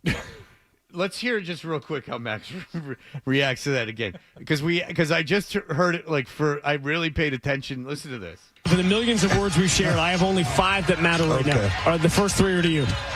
I love you, and I think you know that. And I can't imagine my life for the last 23 years sitting next to anybody else. Well, that happens, big fella. It was. This has been a hell of a ride. Yeah, it happens, big fella. Right. That doesn't mean anything. And he was so proud he didn't say I love you back. They don't love each other, first of all. He's like the wrestler talking the fan off the cliff. The guy's like, it's real to me. Take it easy, fella. He's like, yeah, it Calm happens. down. He's like, yeah, it happens. Yeah. And Max was uncomfortable. Max was uncomfortable with this. He really was. And so Grandy signed off tearfully. By the way, they had just won the championship. No one cares that it's your last broadcast of the season. Nobody. Max knew that. And Joe Castiglione, after 40 years, so you were right, John, 23 years of doing the Celtics games. Doesn't matter. He's doing a 24th, much to your chagrin. It's what it looks like, yes. Yeah, I'm sorry. But are you, Fred? Are you? Yeah, I swear to God, I was rooting for you to get that gig. I'm teasing you. You said many times on this show that you would like me to see me get the Celtics job. You have. Yeah, I mean, I truly believe that. I think you'd be great, and I would never take that away from you. But let's get back to the insult. Sure. Can we all agree now that Gorman and Castiglione have signed off that what Grandy did was psychopathic? It's the act of someone acting insane. It's so bizarre now that we know. Maybe he had an idea that he was going to be leaving, but so what? So what? I mean, he would, if he left, it would be for another job. So what? But he even says he had 30 some odd months left on his Celtics contract, and he would need permission to speak with another team. So it's not like he had a deal done or even thought he had a deal done. Well, he didn't have a deal done because he's coming back, right? Or all but signed. I'm saying. Yeah. You know, no, I know. But, yeah. Obviously, he didn't because it would have been signed. I'm not backing off of this. That was insane. To make that all about yourself? Well, Gorman and Castiglione left Hall of Fame, literal Hall of Fame careers by just saying, yeah, thanks. Humble. They knew their role.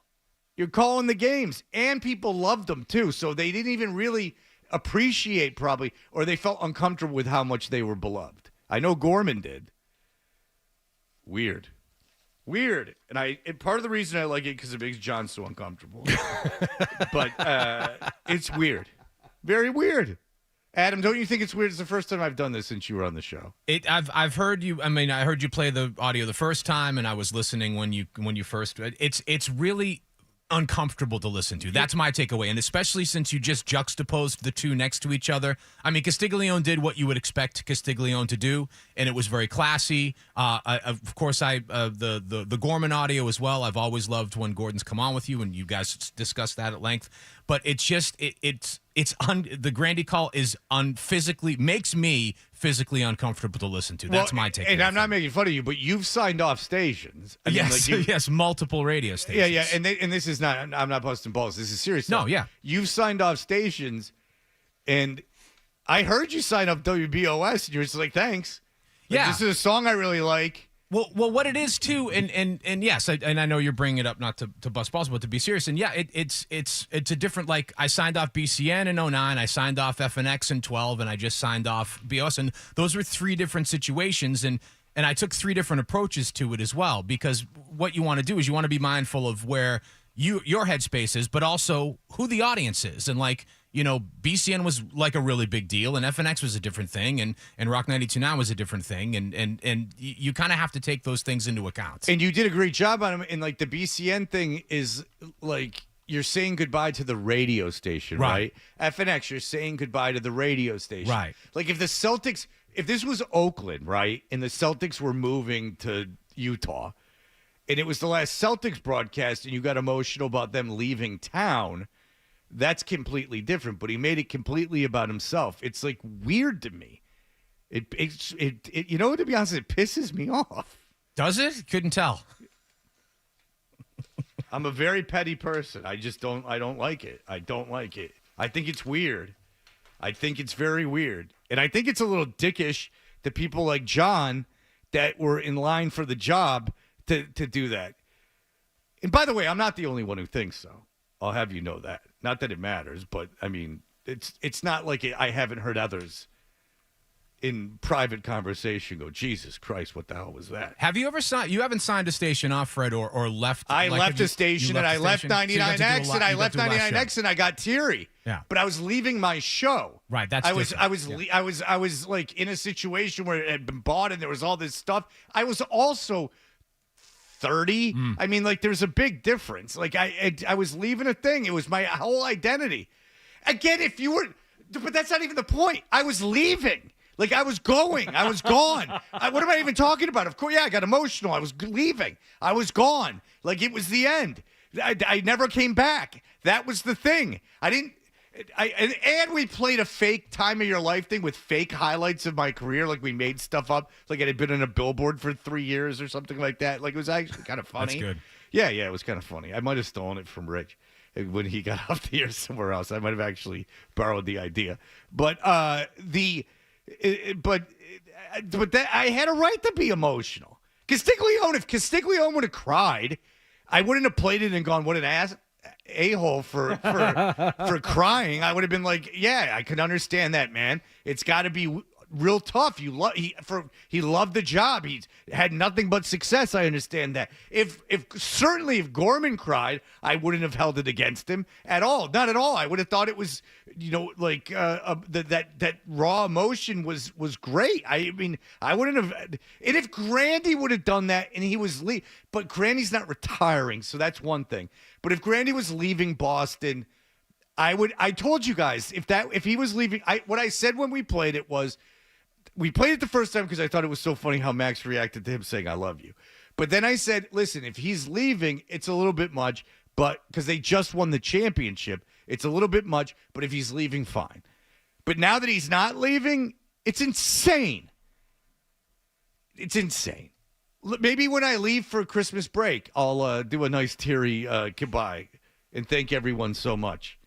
And at least I'd have more of a right to, because this show is at least about us. What he's doing is entirely about the game. Anyway. And that is the last we'll speak of it. until we hear Grandy's voice in the first preseason game. Oh, no. And then That will then certainly not be the last we hear of it. Everyone who signs off for the history of my career from now on is going to be compared to Grandy. Oh, yeah, no. I insist. It's the only thing I insist that we do. Oh, no. But please, allow me. Yeah. I insist. Oh, no, Fred, you don't have to do that. Oh, no. I want to go to a game and go, hi, Sean. All right, you lunatic. All right, we'll be back. Mike Reiss will join us fresh off a plane from San Francisco. Sports Hub headlines.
And I have had many offers to become an insider.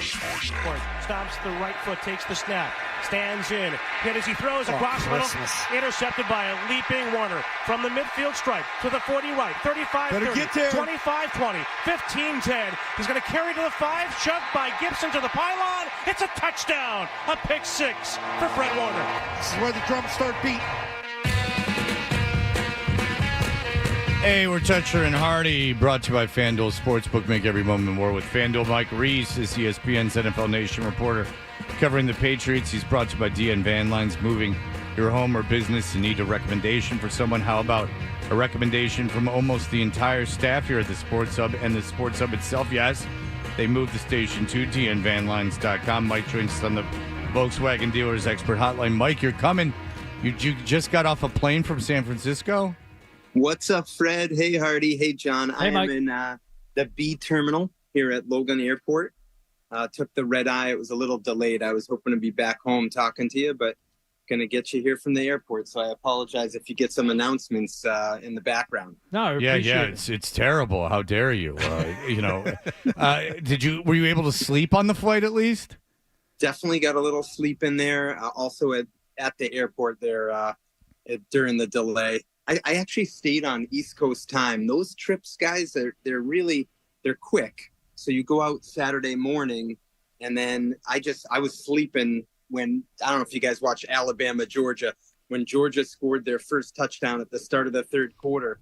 It's 7:30 Pacific, and it's like 10:30 Eastern, and I'm fading there. I missed a good game there and caught it in the morning, but I woke up at like 3 Pacific time, 6 local, for the game on Sunday. So I sort of stayed on the East Coast block. Oh, the man has been around. He's a brilliant traveler. Mike Reiss, we were talking about Ramondre Stevenson. He's fumbled in 4 consecutive games, and, they didn't take him out. I guess you could make the argument they can take him out. Belichick would have. What's your take on Stevenson, and what's your opinion of what they should be doing? So after he fumbled, I felt like they took him out for a series and then put him back in. So we got, 4 games, 1 fumble in each game. It's a difference in the coaching style, right? It made me think of Stephen Ridley when Belichick was here. I remember he sat him down and would say that when you have the ball in your hands, you carry with you the fate of the entire team. This is a different approach. The idea of I'm going to go over, talk to him. I know, and almost empower the player, and it's not working.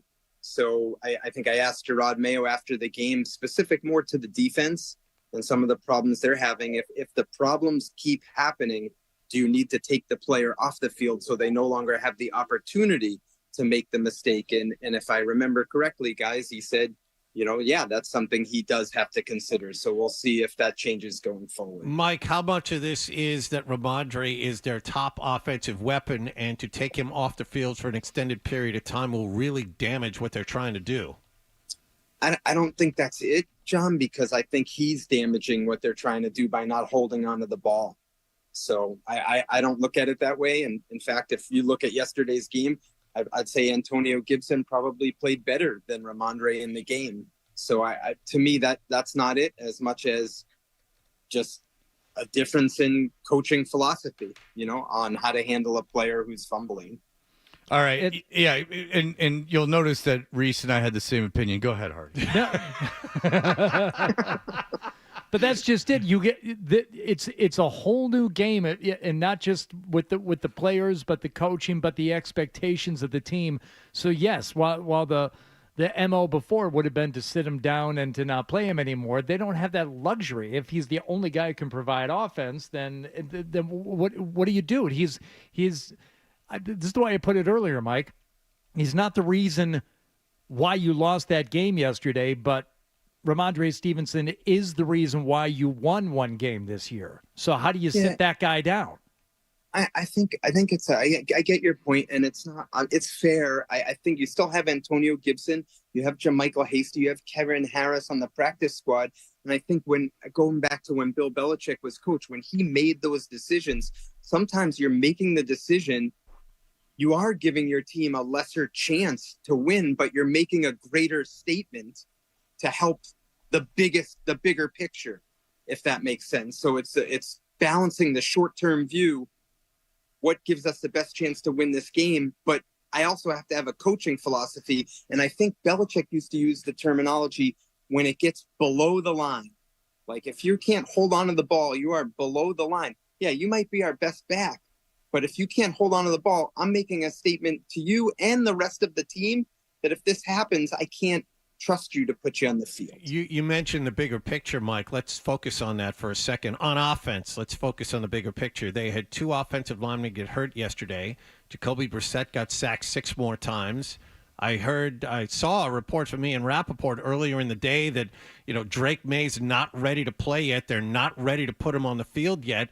And Brissett is getting beaten up. There were a couple of times he went down. I didn't think he'd get back up yesterday. What can Gerard Mayo say to raise the spirits of the offensive side of the football? Where does the offense go from here? Oh, man. What can he say? I mean, just keep plugging, right? I mean, you got the Dolphins coming in next. And it's, I guess, a better matchup, John, than the 49ers. I mean, that looked like a total mismatch. I never felt like the outcome was in doubt. I think this is a game they can win and maybe show them some of the good plays that they've had. Look, the first drive of the game, I get the game book here and I'm standing here in the airport, so it's going to take me a second to flip it. Like it's not like a total disaster, John. I mean, look at the first drive. I mean, they get the ball and they're at their own 30 and they drive to the 49ers 41 and it's, 1, 2, 3, 4, 5, 6, 7, 8, 9. It's 9 plays, so it's not like they're getting the ball and it's 3 and out, 3 and out. So they can move the ball. I just think they're so limited in no explosive plays. So I think they have to play a certain style. So I guess what he can do, John, to answer your question, to lift their spirits, stop beating yourself, and that'll give us a chance to at least compete and maybe have a chance to win. I know, this team's not going to make the playoffs and, it's really about Drake May and the development of young players and everything. But how important is next weekend's game against Miami at home with, who knows the quarterback for Miami? Well, I think it's important, Fred, because I think this is one of the winnable games for them. Right. Like, look at the schedule. And if they play like they did yesterday, when really, look, the 49ers were probably going to win anyway. But to me, the most disappointing part of the game is that the Patriots self-destructed in the first half. Lost fumble, pick 6, and not being able to convert a 4th and 1 on what looked like a major blocking breakdown. Those are 3 turnovers. So before you even talk about anything the 49ers did, and yeah, Fred Warner made a great play on the interception, but I think Jacoby Brissett also acknowledged he could have thrown a better ball. But stop beating yourself. And Fred, if they go do that again against the Dolphins, I think to your point, like it's important to not have that happen at home in a game that you have a chance to win when there's so few of those on your schedule when you look at it right now. Yeah, I agree with you. I think for Mayo, it's important, and for the rest of the season, not necessarily for the organization moving forward, but I think for the rest of this season, for the young players that you have re-signed and the kids that you're developing, that would be a big win for them. And finally, they decided not to play May yesterday. I don't have an opinion on it, but it was a similar situation to what was happening with the Jets. What's your thoughts and what did you hear why not play May yesterday? Yeah, only what Gerard Mayo said after the game, that he didn't consider it. And as I thought to the reasons why, it might have been as simple as you're in that situation and there's one Nick Bosa, right? When Bosa can pin his ears back and we saw what could happen. I actually thought leading up to that point, like the DeMontre Jacobs, the left tackle, he actually hung in there okay up till the end when it was obvious what the Patriots were doing and Jacoby was sitting back there almost like a sitting duck. So my thought was probably, let's keep the kid out of harm's way. But I don't know, Fred, if that's exactly what the mindset was to not put him in there. Yeah. Well, listen, thanks so much for coming on with us. Go home and do what you got to do. Thanks. I know it's been a busy trip and a long day. Real quick, Zolak thinks that stadium's a dump. Do you? I sort of liked it. I don't know why he thought that. It opened in 2014, and it's a little bit off the, it's in Santa Clara, Fred. So I remember going to Candlestick And when you were in the press box, you'd have to walk through the stands to get down to like the lower level to get to the press conferences. To me, that was sort of as much history as there was there. That was sort of more of, I don't want to use the word dump, but that was not a modern updated stadium. This had a lot of modern amenities. I thought it was sort of nice. All right. Well, there you go, Mike Reiss. Check him out all week on ESPN. We love talking to you. Thanks so much for the time. Thanks, guys. Have a great rest of the show. Thanks, Mike. Thank you. Be caller number 10 to the contest line at 617-931-0985, and you'll win a pair of tickets to each Boston show for the Dropkick Murphys St. Patrick's weekend celebration, March 14th and 15th at MGM Music Hall at Fenway, and March 17th at the House of Blues in Boston. Tickets for all shows are on sale now at Ticketmaster.com. Ladies and gentlemen, when we come back, we will go around the NFL. Stay tuned.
WBZ FM and HD Boston 98.5, the Sports Hub, a Beasley Media Group station. Sports Hub headlines. Patriots lost their third straight game yesterday, 30-13 to San Francisco in scenic Santa Clara, California. Brock Purdy threw a touchdown pass. Jordan Mason added a TD run, and Fred Warner returned a Jacoby Brissett pass, 45 yards for a score for the winners. The Patriots managed a team record 63-yard field goal from Joey Sly at the end of the first half and an Austin Hooper TD catch. Gerard Mayo's team, though, is now 1-3. What I told the guys, look, it is a long season. It is a long season, and we're wrapping up the first quarter of the season. I don't think any of us are happy where we are. I think when we go back and watch the film, though, it'll be easy to identify so we can put ourselves in a better position to win football games. Patriots will be back home to play Miami this Sunday. The Dolphins play tonight at home against Tennessee. There's also another Monday night game. Seattle will go to Detroit. The NFL Network reported yesterday Drake May is still not close to being ready to start for the Patriots, and that Kendrick Bourne is ready to start practicing this week. He is coming off a torn ACL. The Red Sox got 5 solid innings from minor league call-up Quinn Priester, and they finished their regular season at .500 with a 3-1 win over Tampa Bay at Fenway Park. The Bruins got top-line center Elias Lindholm back at practice yesterday. Celtics are due to fly to Abu Dhabi today. They open up their preseason Friday at noon Eastern time against Denver. And in golf, the U.S. won the President's Cup for the 10th straight time. They beat the international team up in Montreal 18.5 to 11.5. Sports Hub headlines are brought to you by New England Recovery Center. If you or someone you know is struggling with substance use, the New England Recovery Center in Westboro can help. Recovery is possible. Inpatient program admission is available 24/7. Visit newenglandrecoverycenter.org or call 877-MY-REHAB. I'm John Wallach at Boston's Home for Sports, 98.5 The Sports Hub. Your next update at 8:30. Boston, the greatest sports town in America. We have a farm. I have about 200 pigs here. We get to spill beers on each other without worrying about spilling beers on people. Boston's Home for Sports, 98.5 The Sports Hub. Twitch feed of this is going to be used all around the internet. Get up. The cat is finally out of the bag. Get up. We're back. Toucher and Hardy. Get up. 98.5 The Sports Hub. Around the NFL with Toucher and Hardy. They are who we thought they were, and we let them off the hook. Hey, we are Toucher and Hardy, brought to you by FanDuel Sportsbook. Make every moment more with FanDuel.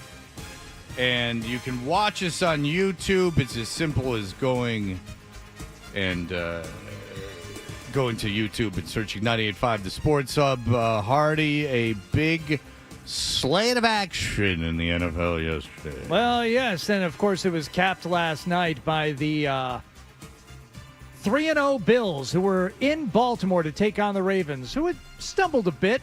They're 1-2 to start the season, but Derrick Henry had something to say about that.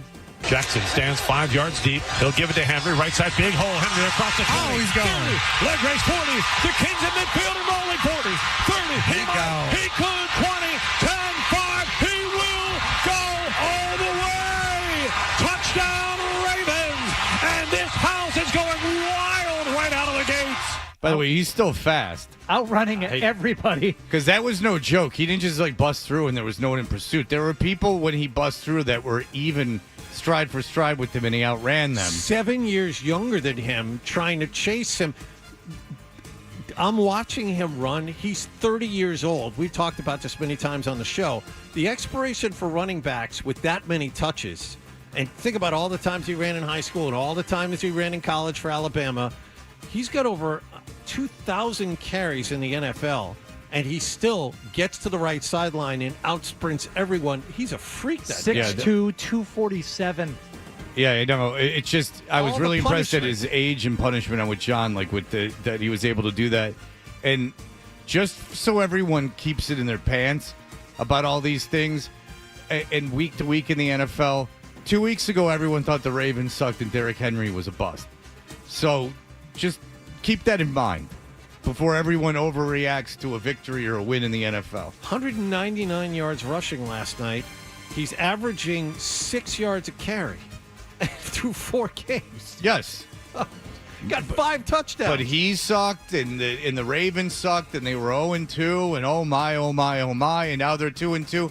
And as we talked about before, Yeah, now the Bills suck. Yeah, exactly. As we talked about when they were 0-2, we were like, would you rather play so-and-so or the Ravens? Any of those 2-0 teams and the Ravens, and how many of those 2-0 teams are now 2-2? I know. It's a lot. It's wild. If you look at the NFL, I think there are 3 unbeaten teams left. Seattle plays tonight. But Yeah, and they're going to lose. And they're going to lose to Detroit. I think they absolutely are. But the first 4 games of the season, you can get nothing at all from. Nothing. Teams are going to be up and down. I'm convinced. Now the next 3/4 of the season, now I believe that you could glean something. But I mean, the Patriots beat the Bengals in Week 1. Now they're terrible. Baltimore was 0-2. Now they're terrible. The New Orleans was 2-0. Now they're not good. I mean, it's just the Falcons were a disaster. Now they're good. Now, when it comes to game planning against the Ravens, though, how do you handle that dual running threat between Lamar Jackson and Derrick Henry? I mean, Lamar Jackson likes it. Derrick Henry, he opened up the play-action game. Guys running to the ball, trying to stop him from getting started in the backfield. And our offensive line just did a great job giving Derrick lanes. The receiver did a great job as well, blocking down the field and letting Derrick do his thing. But it's a problem. It's a problem if you're playing defense against Baltimore to have both those guys back there who can take the ball and go. Now, it was not a problem for anyone in the Jets-Broncos game yesterday unless you were watching it. It was just a problem to actually sit through that thing. Holy crap. No one had a first down until there was a minute left in the first quarter. You don't appreciate defensive football, which just shows your lack of discernment and your lack of knowledge of the game. Exactly. I can't enjoy watching teams go 3 and out. I just doesn't do much for me. There is a article in The Athletic about if Aaron Rodgers is too good for the Jets. Because apparently Aaron Rodgers was doing everything right and the receivers just didn't know what was going on. There were a couple of times, there were a couple of screens where Rodgers was throwing it to where it looked like the receiver should have been, but he was too far like behind the line to the point where it's like, dude, you better, that might be a backwards pass. You got to get forward a little bit. And Rodgers is trying to lead him out into his space, not to get his head taken off, but yeah, I think there may be something to that. Well, Rodgers may be playing the game, maybe seeing the game a little differently than the rest of the offense. Yeah, but okay, so that was a problem in Green Bay for a while.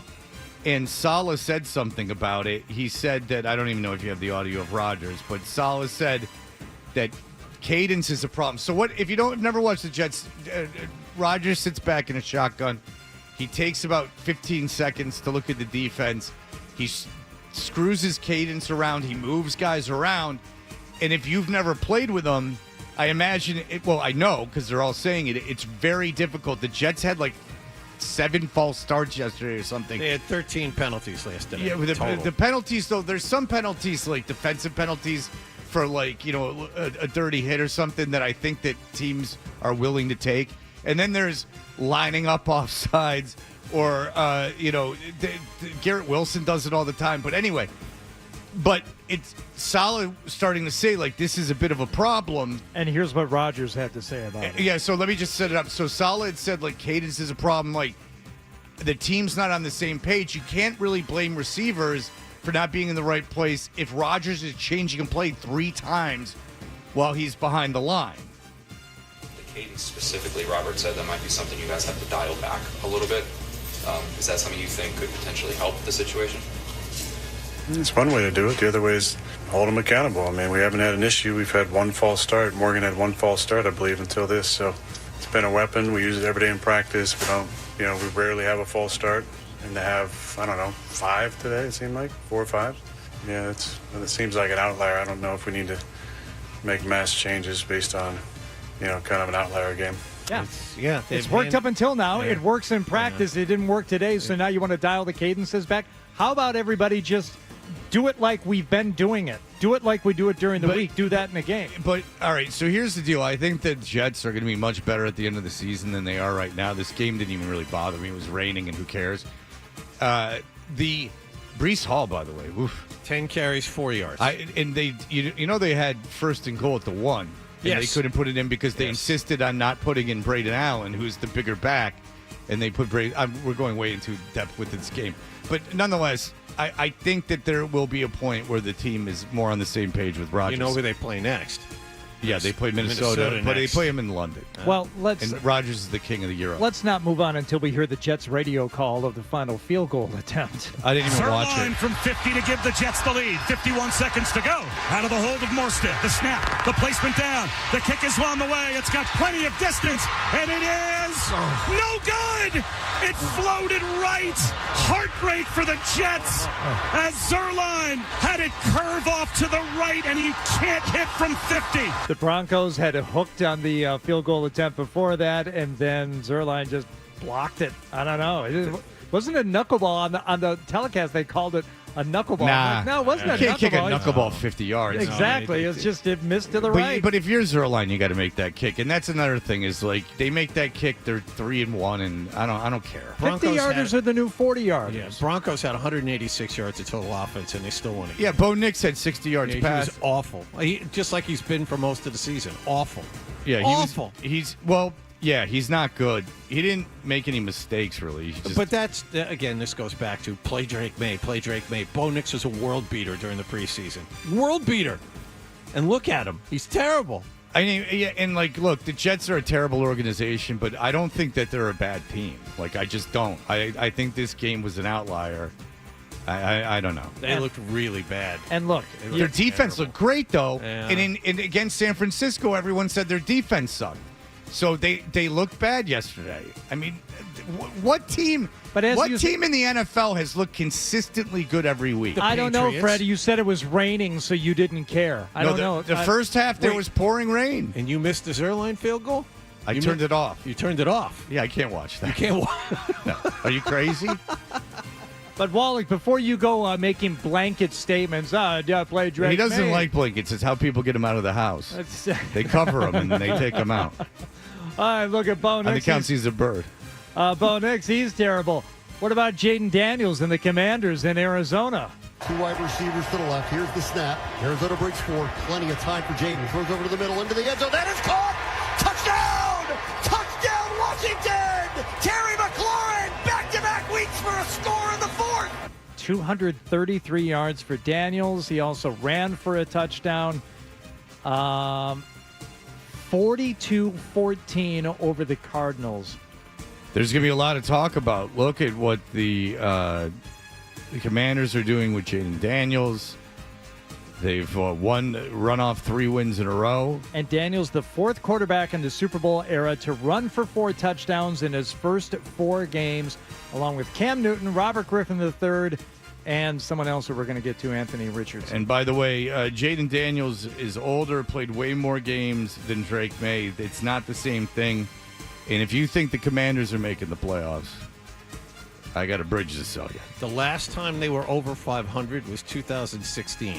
Yeah. The last time they won more than 10 games in a season, Joe Gibbs was the head coach. I think it was 91, 92. When all is said and done, I don't know if we'll get to the Eagles game, but I believe Dallas and Philadelphia will be ahead of them in that division. But what do I know? Stranger things have happened. Well, but there will be a lot of things like, look at Jaden Daniels. Look at Jaden Daniels. Yeah, Jaden Daniels isn't 21, and Jaden Daniels played a lot more college football. And he's a freak athlete, and you couldn't have gotten him. So maybe Jaden Daniels is just better. But it's no reason. My point is, what Jaden Daniels is doing is not what Drake May should be doing. They're different players, and Jaden Daniels very well might be like just this phenomenal talent, and this rides for the rest of his career, and he's a perennial All-Pro, and he wins 10 Super Bowls. But that doesn't change what you did with Drake May. You couldn't have gotten Jaden Daniels anyway. He was taking a pick ahead of you. This shouldn't influence any of your opinions about what to do with Drake May. Let me tell you. And it shows what I know, too. I didn't think Jaden Daniels was going to be big enough to do what he's doing. Well, he so could far. still get hurt, Hardy. Yeah, I know. I mean, have faith. I know. How about Anthony Richardson? He got hurt. That's good news for the Steelers. They were off to a 3-0 start. They're playing the Colts in Indy. Anthony Richardson left the game. Joe Flacco's in. This shouldn't be a problem. Flacco backs to throw, has good protection. Over the middle, wide open for the Colts at the 5, and they dive into the end zone. Touchdown, Drew Ogletree! Touchdown! Oh, Ogletree. DY, yes, sir! It's 23-10. What movie had Ogletree? Oh, that's Slapshot. Oglethorpe. Sorry, okay. it's My Oglethorpe. bad. My bad. Yeah, so the Steelers and the Steelers suck in Indianapolis is great. Well, Joe Flacco's doing it again, Fred. Joe Flacco, 16 of 26, 168 yards, 2 touchdowns, no picks. Colts go on to win 27-24. Guess how much older Anthony Richardson's mom is than Joe Flacco? Well, let's see. Flacco's what, 39? Guess how many years older Anthony Richardson's mom is than Joe Flacco? You would hit the nail on the head. There you go. win the Price is Right. Anthony Richardson's mom is 1 year older than the guy who won that game for Indianapolis. You know what? They'd probably be better off with. Flacco says, just works, fits. You know, I think my personality probably lends itself decent to this type of situation because, yeah, it's like don't overthink it, don't overdo it. It's just a game of football. Go out there, if the guy's open, throw it to him and hit him. You know, just keep it simple. That's what hot chicks say. It's like all about my personality. No, it's not, Joey Flax. It's because of your size and that sweet, sweet right arm of yours. Hell yeah. It ain't about your personality. All right, let's break. When we come back, we will get to other games. You guys see where I'm at, though, with this not overreacting about week to week now in the first 4 weeks? Yes, but you're changing your argument a little bit. Okay, go ahead. This all started when Wallach asked, and he and I started talking, and you said, shush, shush, shush, shush. All Wallach said was, who's good? Who are the good teams in the NFL right now? Who's good? And we said, yeah, like no one's really good. You took that to mean that nobody could be good or bad. We're just saying, no, everybody was kind of bad at start. Nobody jumped out of the gates after 2 weeks and established themselves. And I would say that continues. Wait. First of all, way to make it about yourself. I wasn't even referring to that. I was referring to the NFL in general. I didn't even think of you guys, honestly, when I was saying it. I'm talking about that also tracks. Figures, yeah. Oh yeah. I was thinking about the dog. No, but seriously, like the Chargers aren't good. I mean, they were 2-0. I mean, do you think that Minnesota's necessarily going to win the NFC North? No, but we'll come back. We'll talk about that Minnesota game as we continue here. I am not crowning them the champions. I mean, I think it's between them and the team that's playing the Seahawks tonight. Yeah, they're going to beat the Seahawks tonight. Don't you worry. So, but we'll talk about Minnesota. That might be the team. That might be, and the Chiefs, despite their record, they're not setting the world on fire. Well, they're also incredibly banged up. Their offenses, they couldn't stand to lose these guys, and they're in trouble. Kansas City's in a little bit of trouble. Are they going to make the playoffs? Absolutely. Could they still win a Super Bowl? Yeah. Sure. Yeah, they can. Still. The chances are a lot less than they were at the beginning of the season. As long as the quarterback is healthy, they're in contention. Why? Who's their quarterback? All right, we will be back in just a moment. More Toucher and Hardy on the way.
American tour, and there is no Boston. Maybe there will be, but it is Toronto, Chicago, MetLife, Mexico City, and some other place. L.A. Right? Rose Bowl. Oh, L.A. La La Land. I understand. All right, Hardy, we're going around the NFL. What else is going on? Let's talk about those Minnesota Vikings as Sam Darnold continued to impress in the game yesterday. Darnold out of the shotgun, puts Jefferson in motion to the right. He'll go that way to the end zone. Caught! Touchdown! Are you kidding me with that catch? Justin Jefferson with a 14-yard touchdown You should hear that guy talk about Paul Allen is his name. You should hear that guy get interviewed. Oh my God, does he think that he's something else?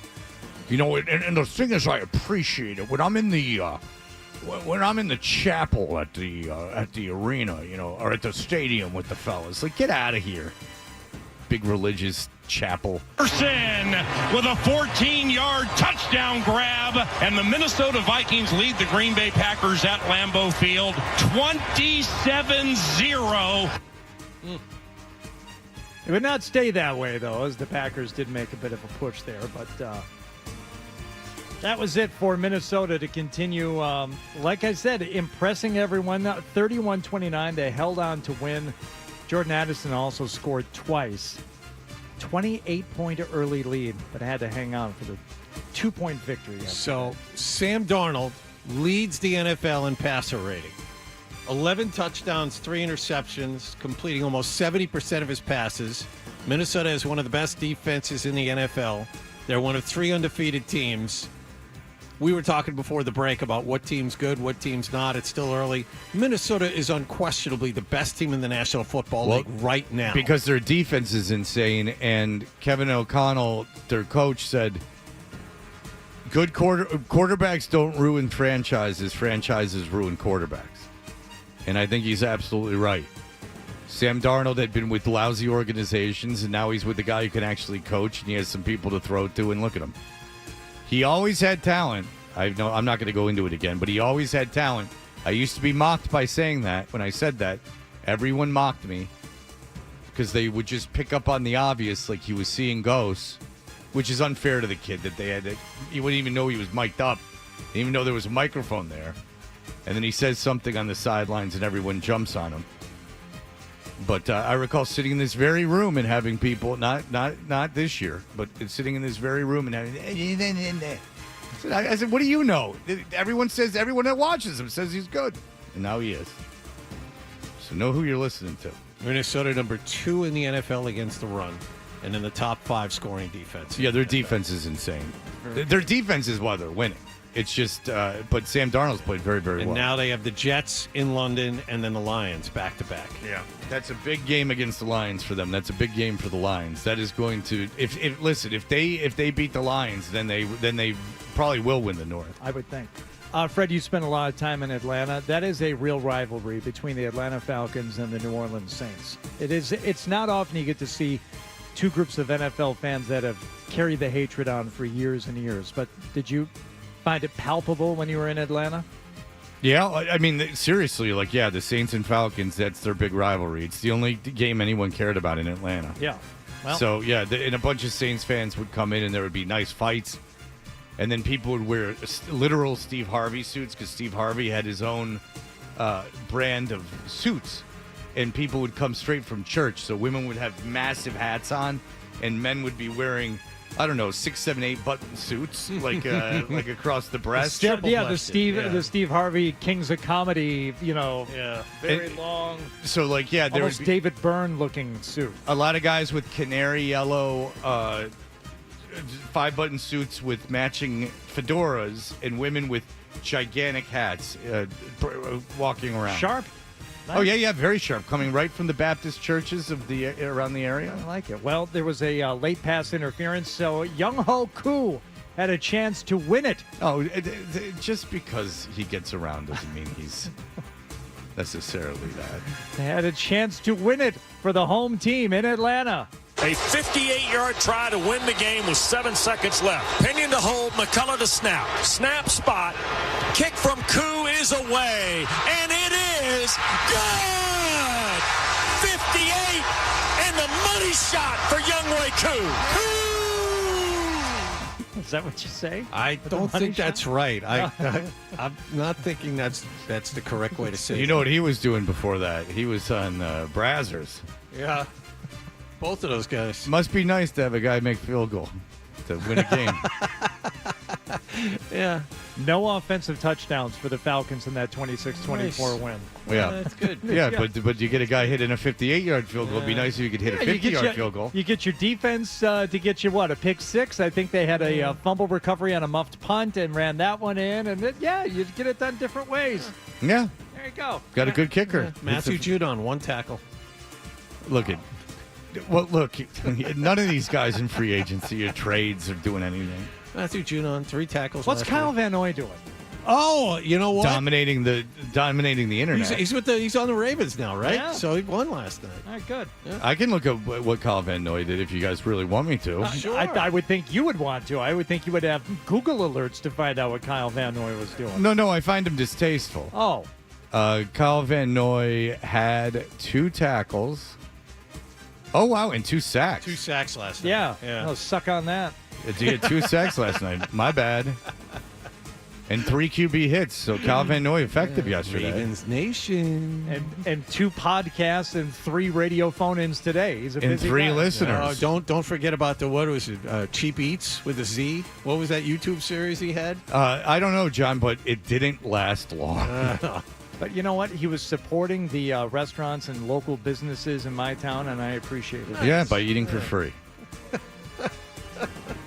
The Houston Texans, Fred, jumped out to a lead, but didn't score in the second half, and it punted on 5 straight possessions. They have one last chance to win it yesterday.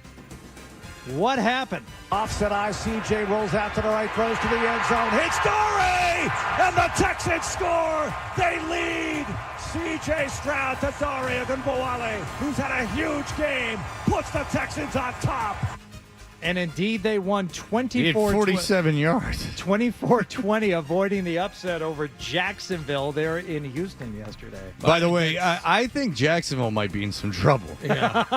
I think Shad Khan might fire their coach. Doug Peterson. Yeah. Doug Peterson's got a Super Bowl under his belt, but this 0-4 team, and I might think that the fans are getting a little nervous about Trevor Lawrence being an untradeable commodity that you've given all that money to. They didn't have a choice. They had to give him the money. I understand that. But Trevor Lawrence isn't good.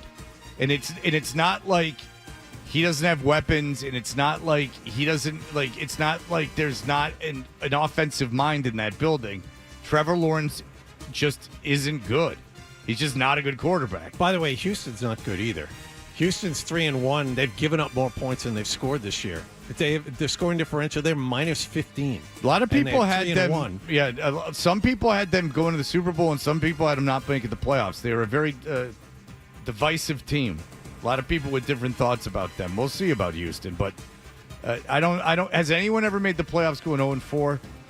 Oh, I don't. There might be one in there. Because 0-3 is real tough. Like the odds are way against you, but 0-4, now you're really talking. John's going to look that up. Yeah. As long as we're talking about teams that may not be as impressive as their record indicates, or teams that may have some troubles ahead of them, Kansas City Chiefs losing Rasheed Rice yesterday. They were down 10-0 about 11 minutes into the game yesterday, but they figured out a way to get it done. Handoff goes to Pirine, behind right guard, trying to press forward. A bunch of bodies into the end zone. Touchdown, Kansas City. Samaj Pirine, his first touchdown as a Kansas City Chief, and the Chiefs lead first time in the game at 16-10. Sometimes at my parties, I'll get a watermelon and serve pirine. Do that. Patrick Mahomes, 19-29 for 245 I tell you yards, what it is. 1 touchdown, 1 pick. Also reconnected with Travis Kelce. But Kelce, was Taylor Swift there? Was Taylor Swift at the game? They were in L.A. I don't know. Because if she wasn't in L.A., oh boy, I hope they broke up. I really do. I'm very into the gossip. I hope they broke up. Go ahead. One team has made it after going 0-4, the 1992 then San Diego Chargers. Okay. They were 0-4 to start and won 11 in their final 12 to get in. Okay, so they had to win 11-12. All right, there you go. Kelsey, 89 yards. Xavier Worthy, only 3 catches, but he went off for 54 yards on one of them and had a touchdown. So he was quiet after a big start, but the fact that they lost Rasheed Rice and who are the other injuries that Kansas City is dealing with? They lost Pacheco, their running back, fractured his femur. He's out 8 weeks. I mean, they're in. Those are their two. They've lost 3 skill position players. Travis Kelce, Chiefs stand with their leader. They wear shirts in solidarity. They had Travis shirts on. They had Travis Kelce T-shirts on as they entered the building yesterday, according to TMZ. The wide receivers were wearing Travis Kelce T-shirts on the way in. Isn't that nice? Yeah, and I would think I would know if Taylor Swift was there by now, don't you think? It seems like we would have heard about it, yeah. I mean, at least I would hope so. I hope it would have popped up when my alerts come on. Fred, you asked for something from the Eagles game. You want to do that now? Or you want to do that next? No, let's do it now. Do it now! All right. Well, it's not just the Eagles. Do it live! Tampa Bay Buccaneers. Mayfield, shotgun look, has the ball, keeps the ball himself, dives! He's got a Tampa Bay touchdown! We have 2 rushing touchdowns, and number 6 has both of them. No, you've done nothing but sit in that booth. Keeper. Touchdown, Tampa Bay! We! Yeah, you. Last breath. Fire the cannons. You're gonna Fire him again. Fire the cannons. You're going to get concussion talking with that dumb radio I just voice. imagine his veins being like bulging out of his neck while he's speaking. I just don't know how his throat has done that. Like, he's talking incorrectly. You know what I'm saying? Like, he's not projecting correctly. As someone who had throat problems, I can tell you, it's no joke for us broadcasters. There's also a blocked field goal in this game. So here is the extra point. Spotted, kicked up, and blocked. It Lou is Holtz? blocked. Lou Holtz doing the game.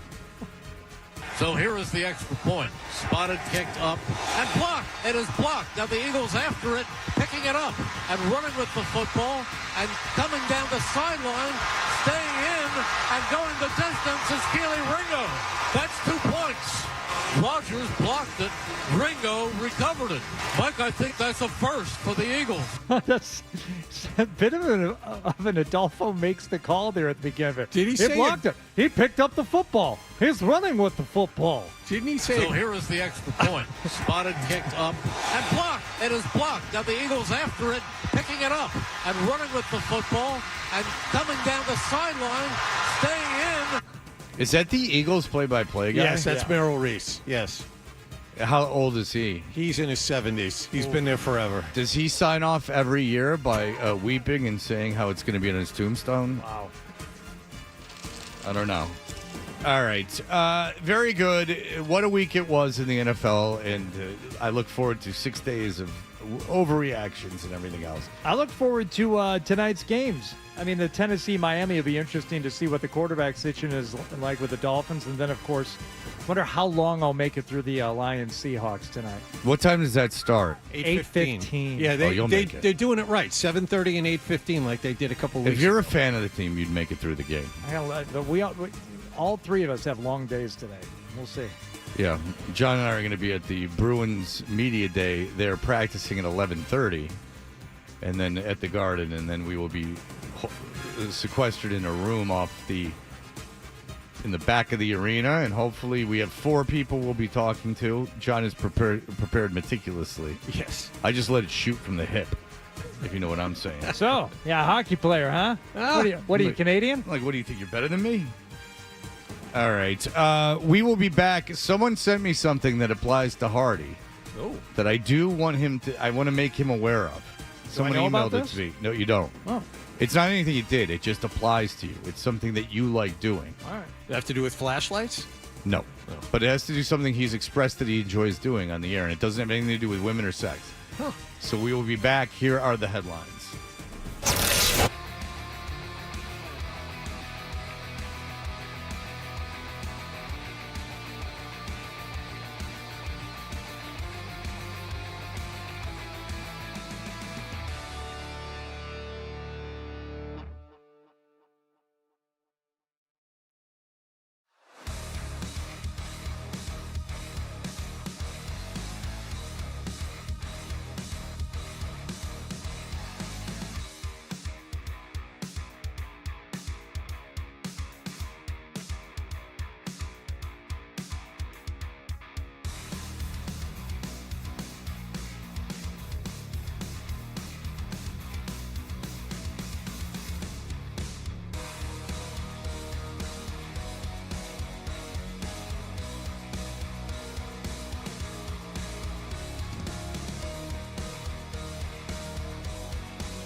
Hey, we are Toucher and Hardy. We are brought to you by FanDuel Sportsbook. Make every moment more with FanDuel. And we love your emails, and Tim has sent me one. He sent it on Instagram at Fred Toucher and to my email address, toucher@985thesportshub.com. And I'm glad he did it. And Adam actually knew what I was talking about when I talked to him about it. John, what are some things, not like with women, but like just things, so that's off the table, not the whole thing what he likes with women. But what are some things Hardy likes to do? There's no wrong answers, just in your knowledge of him, what he likes to do. Hardy likes to golf. Hardy likes to tinker around the house, set up shop in the garage and fix things. Okay. Is there anything else that you recall that Hardy likes doing with his time? I know he likes spending time with his family, but this has nothing to do with family. Nothing. What am I missing? Okay, well, you're missing something. Yes, and I'll tell you what it is. And in Italy, there's a term for it. In Italy, the term unmeral, I might be mispronouncing it, but do you know what the term unmeral would mean? No. Any guesses? Would you like? Don't look it up. Don't look it up. Do not take your hands off that keyboard. Would anyone? Hardy was trying to cheat. Now he wants to know. It's not bad. It's not bad. It's funny. All right. So what? Can you spell it for me, please? Yes, I may. It's Italian, so Yeah, I don't know what you're yeah. going to get out of this. UMARELL. UMARELL.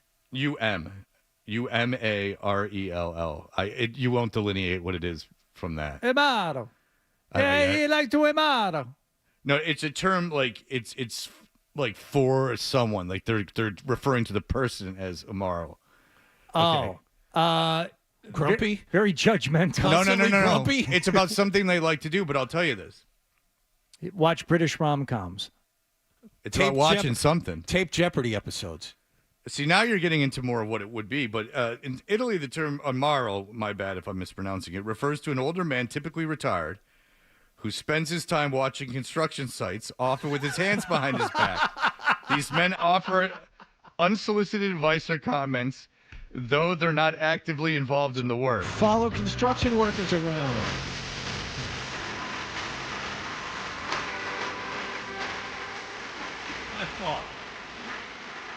So as you know, Hardy enjoys when people are doing work. He followed the guy from the air conditioning place, the 128 plumbing heating. Yeah, he followed that guy around until he asked him to leave. Yeah. Hardy, when they're doing work at his house, will stand and watch it. So Hardy does indeed like standing to watch it. And I've often said with his hands in his pockets, but maybe with his hands behind his back.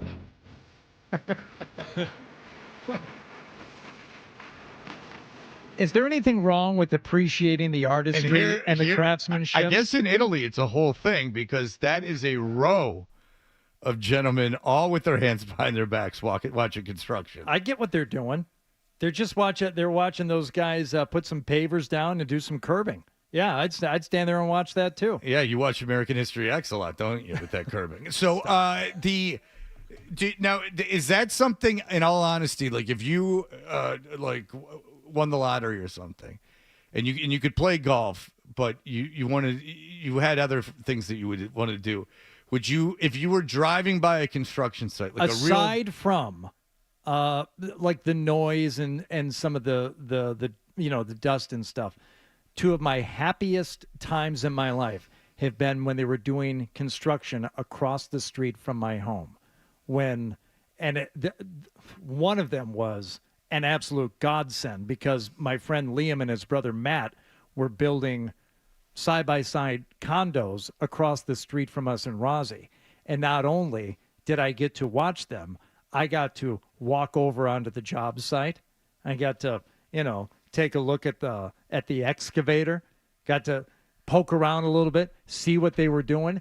But I could just sit, in a chair at my front window and just watch. Well, you are not alone. John, go ahead. Yeah, I just drove through an intersection where they're doing that road construction. There's a guy standing there, exactly what you said. He's got his hands behind his back.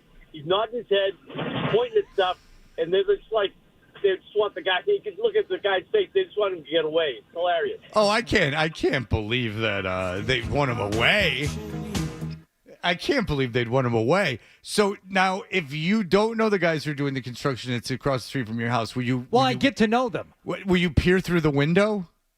I peer through the window, but I got to know the guys from Pogurski who were doing some of the groundwork there, and they found a couple of big boulders when they were digging out. This is my new neighborhood there when they were building across the street, and yeah, I like to go over there and tell them it's like who the MVP of the day was. I'm like, you know what? A lot of guys would say it was the dozer, but that dump truck driver, he was getting that thing backed in there and in a position to where he's the MVP. Or did you really say that? Oh yeah, no, I've given out MVP awards multiple times to so guys you on walk, the job site. And how do they react to it? Do they like it? They're very appreciative.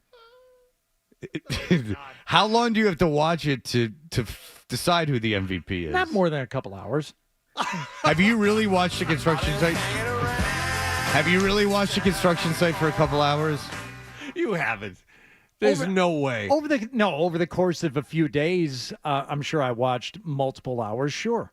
I could sit there and watch them work for 15, 20 minutes, no problem, and then take a break, get a cup of coffee. Because then Do you I get bring them tired. drinks? When there are people working at my house, I almost always on a platter give them food and drinks. As a matter of fact, the last time I didn't do it, I felt bad because I kind of got home late and they were wrapping up. But no, I'm get them like the Subway box or something like that. And did you ask them what they want, or did you just go like, here's just a selection? Over the summer, I just brought it out one day, and then at the end of the day, I said, hey, if there's anything specific you guys would want, and one guy, they said, oh no, what you brought is fine. What you brought is fine. There was one young guy who looked at me and he just said, tuna? And I said, oh yeah, I'll get you a tuna. I'll get you a tuna for the next day. So every day after that, I made sure there was a tuna sandwich there in the box. But I'd stock the cooler for him before I would leave for work in the morning. This was over the summer when I would stock that cooler like at 4:30 in the morning, because they were there. Wait a minute. They were working for hours before we even got home from this show. Now, if there was because one time at my old place, there was a bobcat in the backyard. They were doing irrigation work. And I went out to the bobcat with my son, and the key was still in the bobcat. Now, this would be a crisis of conscience because you respect the people's equipment and you don't want to ruffle any feathers. But if there was a bobcat in your backyard, be honest, and the key was in it, and you could I turned the key and the lights went on and then everything. I didn't turn the ignition on, but I did turn the key enough for the power to go on. Who knows even if I could have figured out how to turn it on in real life, to get the motor running. I told you that over the summer they left a bobcat. I think it was a 440A. And the beacon was going on top. Yeah. And you called the guy. So I called Frank, whom I've gotten to be buddies with a little bit. We play golf now a little bit here and there. And I said, hey, man, this battery's going to run down on this sumbitch. And he said, oh, I'm going by there on my way home. I said, no, just walk me through it. And he said, well, you need to climb up from the left side. I said, I know, I've already been up in it trying to turn the light off, but I couldn't find the switch. It's hidden. It's up under. It's you've tough. Explained this before. Yeah. So now, if they had left the key in it, would I try and drive it? Probably not. I would want to more than anything. But you nailed it. I'm respectful. That's not much. Would you turn it on? I might try and fire it up. Sure. Yeah, just to see how that baby feels. Yeah. Get that vibration. Yeah. Why not? I'm not going to move it unless it needs to be moved. If they were to call me and say, hey, you know what? We left that thing a little too close to the street. Could you just crab walk that thing over about 4 feet? I'm like, hell yeah, I could. Yeah. So do you keep your hands behind your back like these Italian fellas? No, I tend to watch from inside the house. You peer through the window. Yeah. Which is much less creepy. Now, do your kids ever come by and go, Dad, what are you doing? I'm not the only one. Marcy does the same thing. She's always looking out the window. She's got her nose up in everybody's business. So do you guys ever look out your window? No. I don't even have a window. Kravitz over here. No, constantly. No, always looking out. I don't. I only have windows that face the side and back. I have windows that face the street. I never do. I was never a big fan of looking out the window. I don't. It's not. Okay. I can tell you what time certain neighbors get home at night. Yeah, I know. All right, you want to hear something funny? Chris got home at 9:56 on Friday night. Give me 30 What seconds. was he doing? Give me 30 seconds. I got to tell you something. So, I've been helping out at my ex-wife's house. I'm leaving her house yesterday, and the woman across the street goes, who has told my kids before, be careful playing in the road. A kid got killed here. Yeah. So when they were like 4. Yeah. So I go out, and she goes, wow, you lost a lot of weight. And I go, yeah. And she goes, why? She goes, did you want to? And I go, I don't understand. What do you mean? And she goes, are you sick? She said, because you lose weight if you're sick or if you want to. That was her quote. Well, okay, so that's an odd way of asking, but I do know some people who are very careful about commenting on someone's weight loss because it's not always a good thing. That wasn't careful so much as it was, did you want to? Because the only other thing would be, no, I have AIDS or something like that. And then, I mean, she asked, but she also left it. It's one thing to go like, I don't want to say anything because there might be something. And another thing is to say it and then go, oh, are you sick? Basically. Yeah. It's a tough situation. Mm. The workers and we don't get into, body image conversations hardly ever. No. Yeah, sure. It's just about how well you drive that rig. The guys who are in the trades. They got plenty of good bodies. They got that strength that you can only develop on the site. All right, Bob Sosi is going to join us in just a moment.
touchdown for his team and another touchdown for the other team.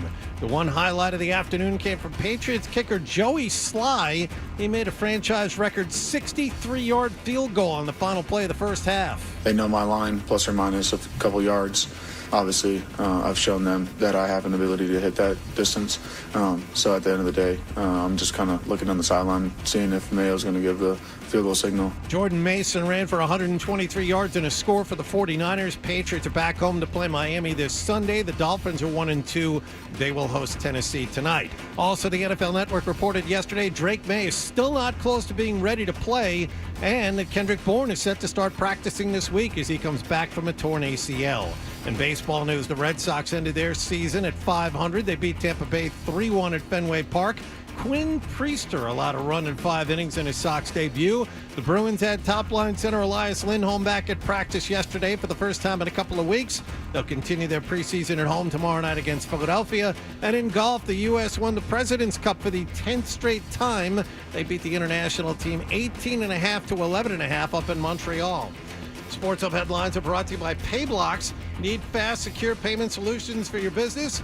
PayBlocks has you covered. Just like your favorite team, PayBlocks delivers every time. Score big with PayBlocks, where payments are quick and easy. Visit payblocks.com. That's PAYBLOX.com today. I'm John Wallach at Boston's Home for Sports, 98.5 The Sports Hub. Your next update at 9:30. To us, Boston pride runs deep. I'm a Bostonian! This is Boston's home for sports. Bow, bow, bow! 98.5 The Sports Hub. On the air, online, on the air. This is how Boston sports fans start their day. Toucher and Hardy on 98.5 The Sports Hub. Play clock is at 5 and 4. Brissett's under center on 4th and 1 from the 5. Takes the snap. Turns on the play fake to Stevenson. He's got the tight end leaking out left. And Hooper makes the catch. He tumbles over the goal line. He's in for a touchdown. Patriots! It's a great call. That is that's a Kansas City type call.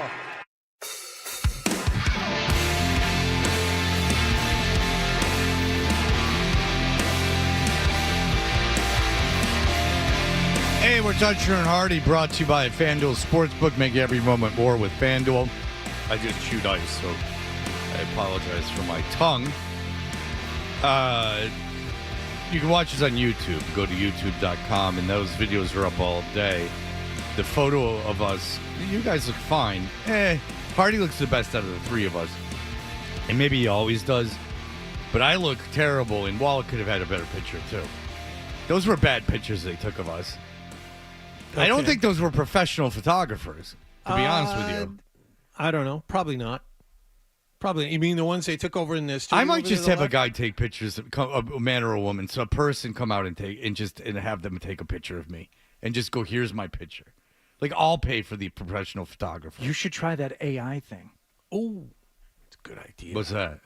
I'll tell you about it after we talked about it. Yeah, Bobby Sosi don't need no one to take his picture. He's the voice of the New England Patriots. He joins us on the Volkswagen Dealers Expert Hotline, but first, let me tell you. Can't wait. Bigelow demands a lot because Yeah. you should hear Phil Simms on the Mad Dog Show. It's embarrassing. Okay. Bob Sosi's Hot Takes are powered by Bigelow Tea.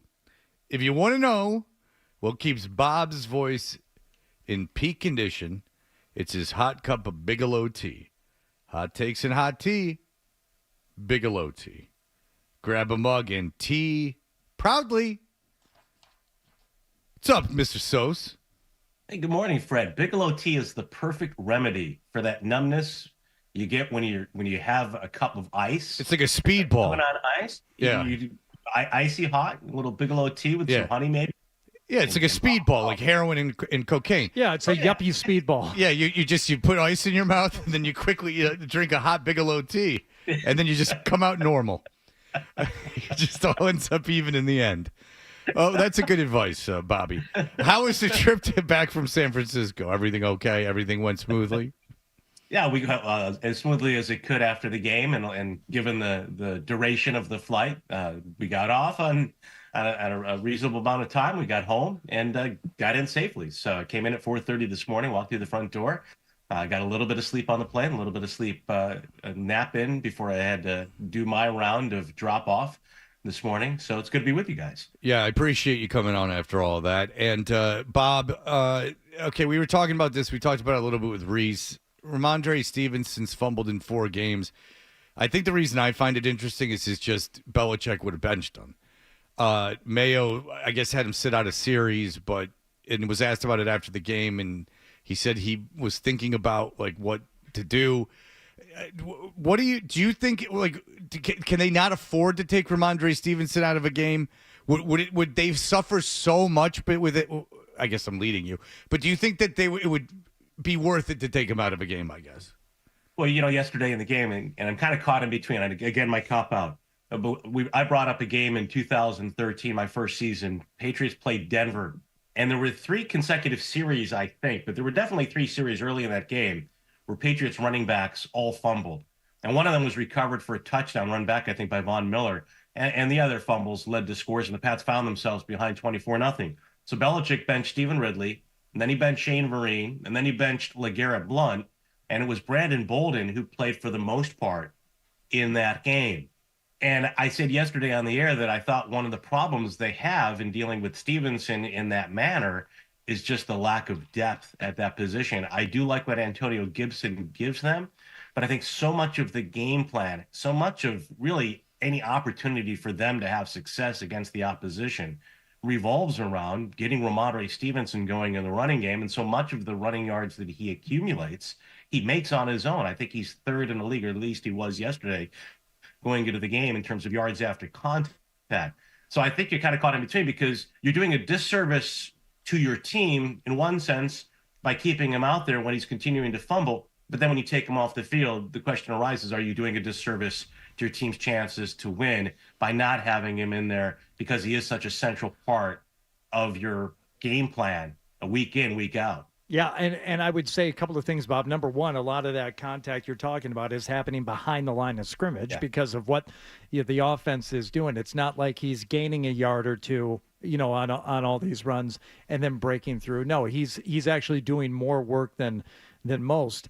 And to your other point, I don't know what the answer is. I just know that I would be hesitant to bench him because in the small windows that we've had of anything that looked like a workable offense, and it may not be much outside of week 1, but week 1 it was essentially all him. So if you're going to put that guy on the bench, it may be the right thing to do in terms of the overall message you want to convey to the rest of the locker room.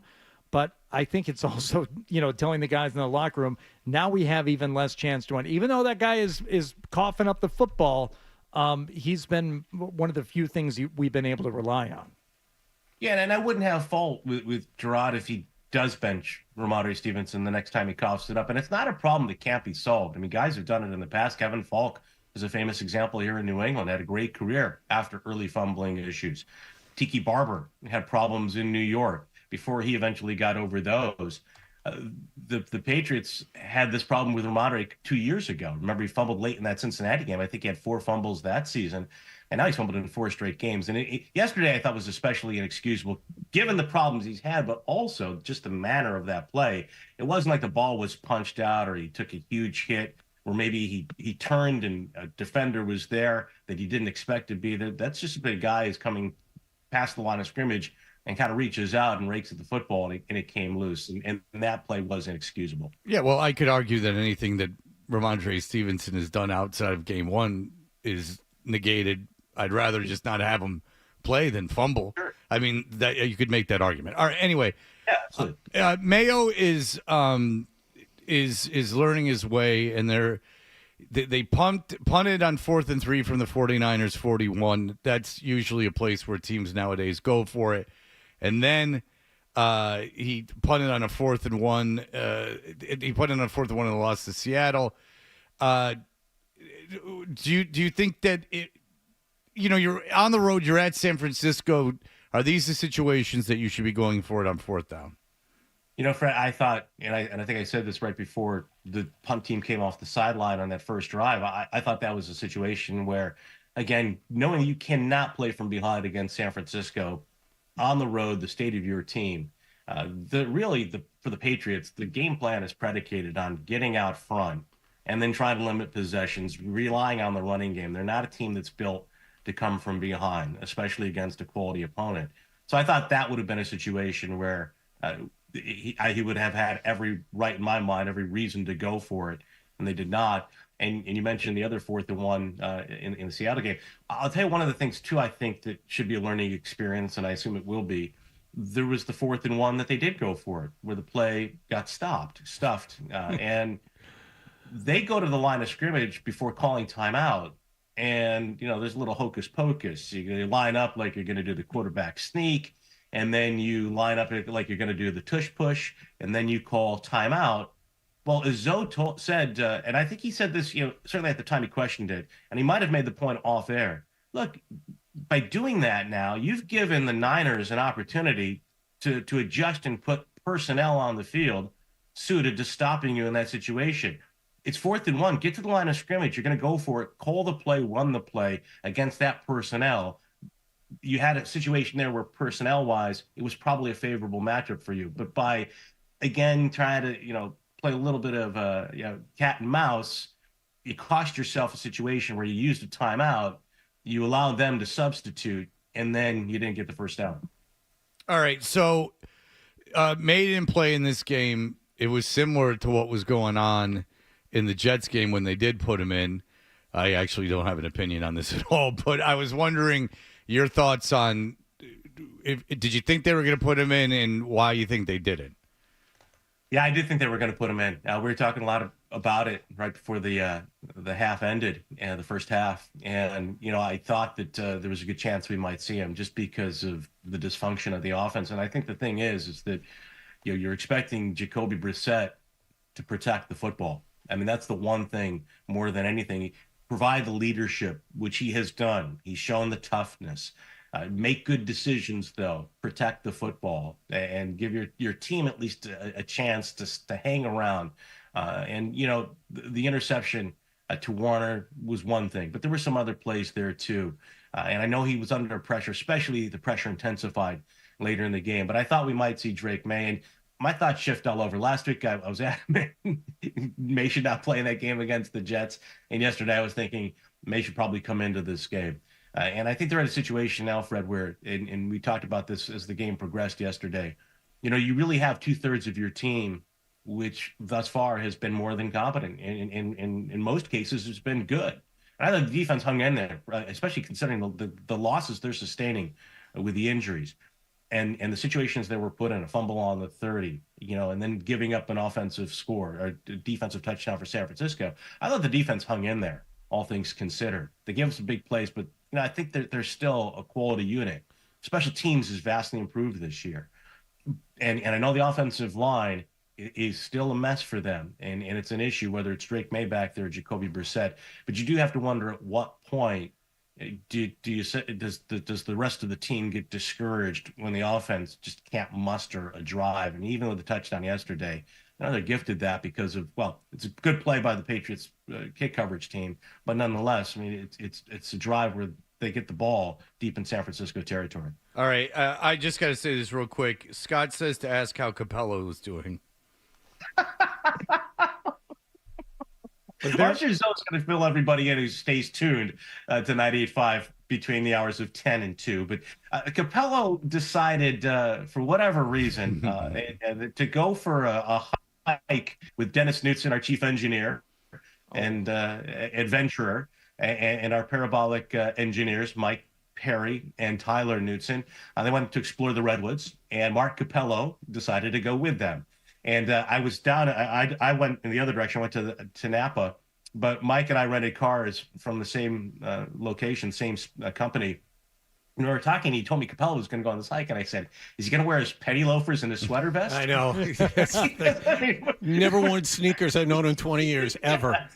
Yeah. So I mean, not surprisingly, Capello did not enjoy the hike. Well, no, he's not a complete slob, but he's not in Knudsen, mini triathlon shape. Plus these trees that people insist upon, these left-wing nuts. Capello doesn't have time for that. If you don't know, Yeah, no tree hugging for Capello. You know why he went to the woods? He just wanted to get away from San Francisco. Pelosi lives around here. If you don't know, Capello works. He's great. He's been forever around the broadcast, and he gets all the audio at the practices and the press conferences and everything. But Capello apparently went on this hike, and it was no place for him to be. He did not enjoy it at all. No. Did he blame Obama for his problems? I wonder.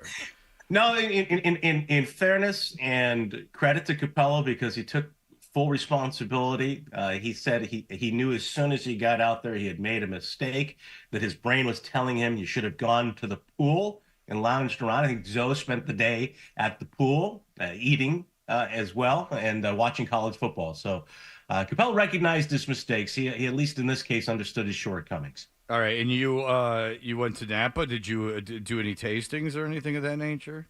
I did a couple. I did one, Benevolent Neglect. One of the partners there is from Needham, good guy named Ben.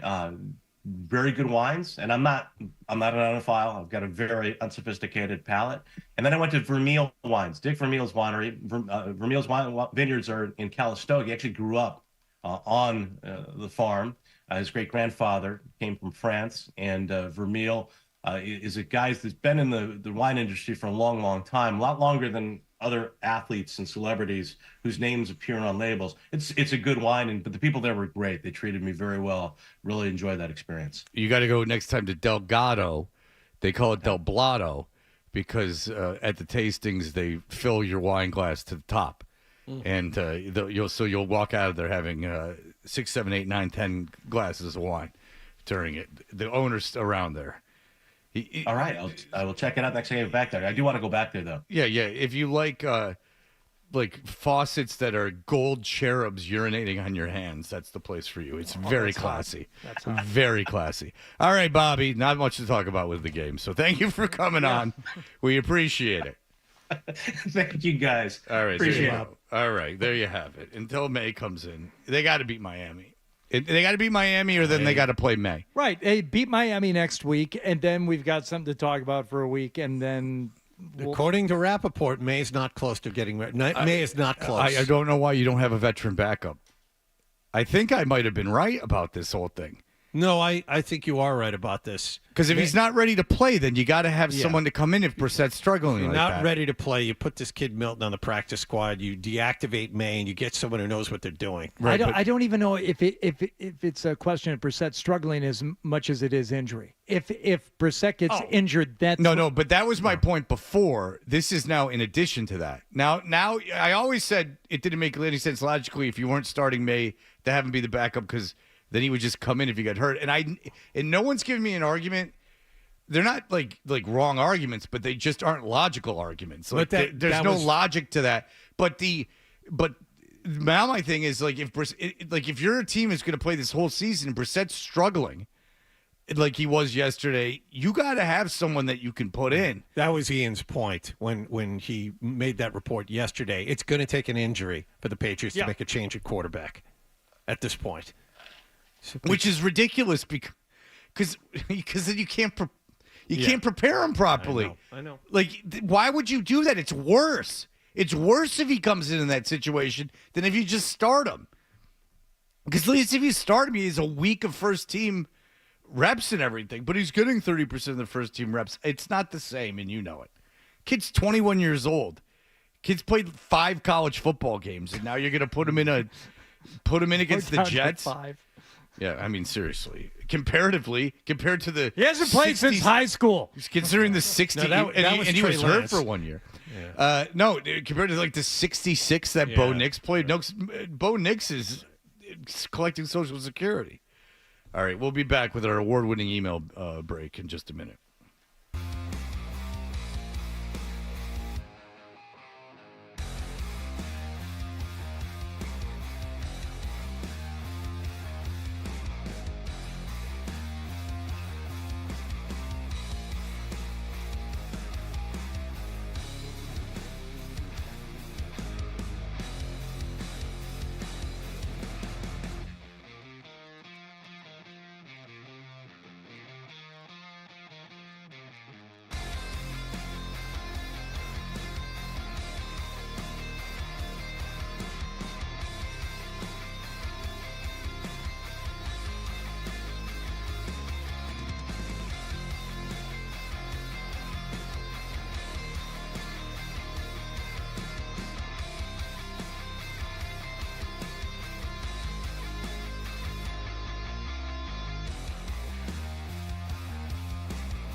You know, I got an idea.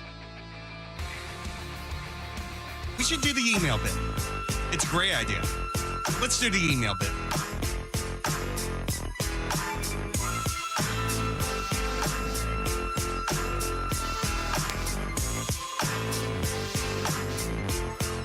All right, we are Toucher and Hardy. You can email JON. It's a whole situation, don't ask. At 985thesportshub.com. Where's the H? Who knows?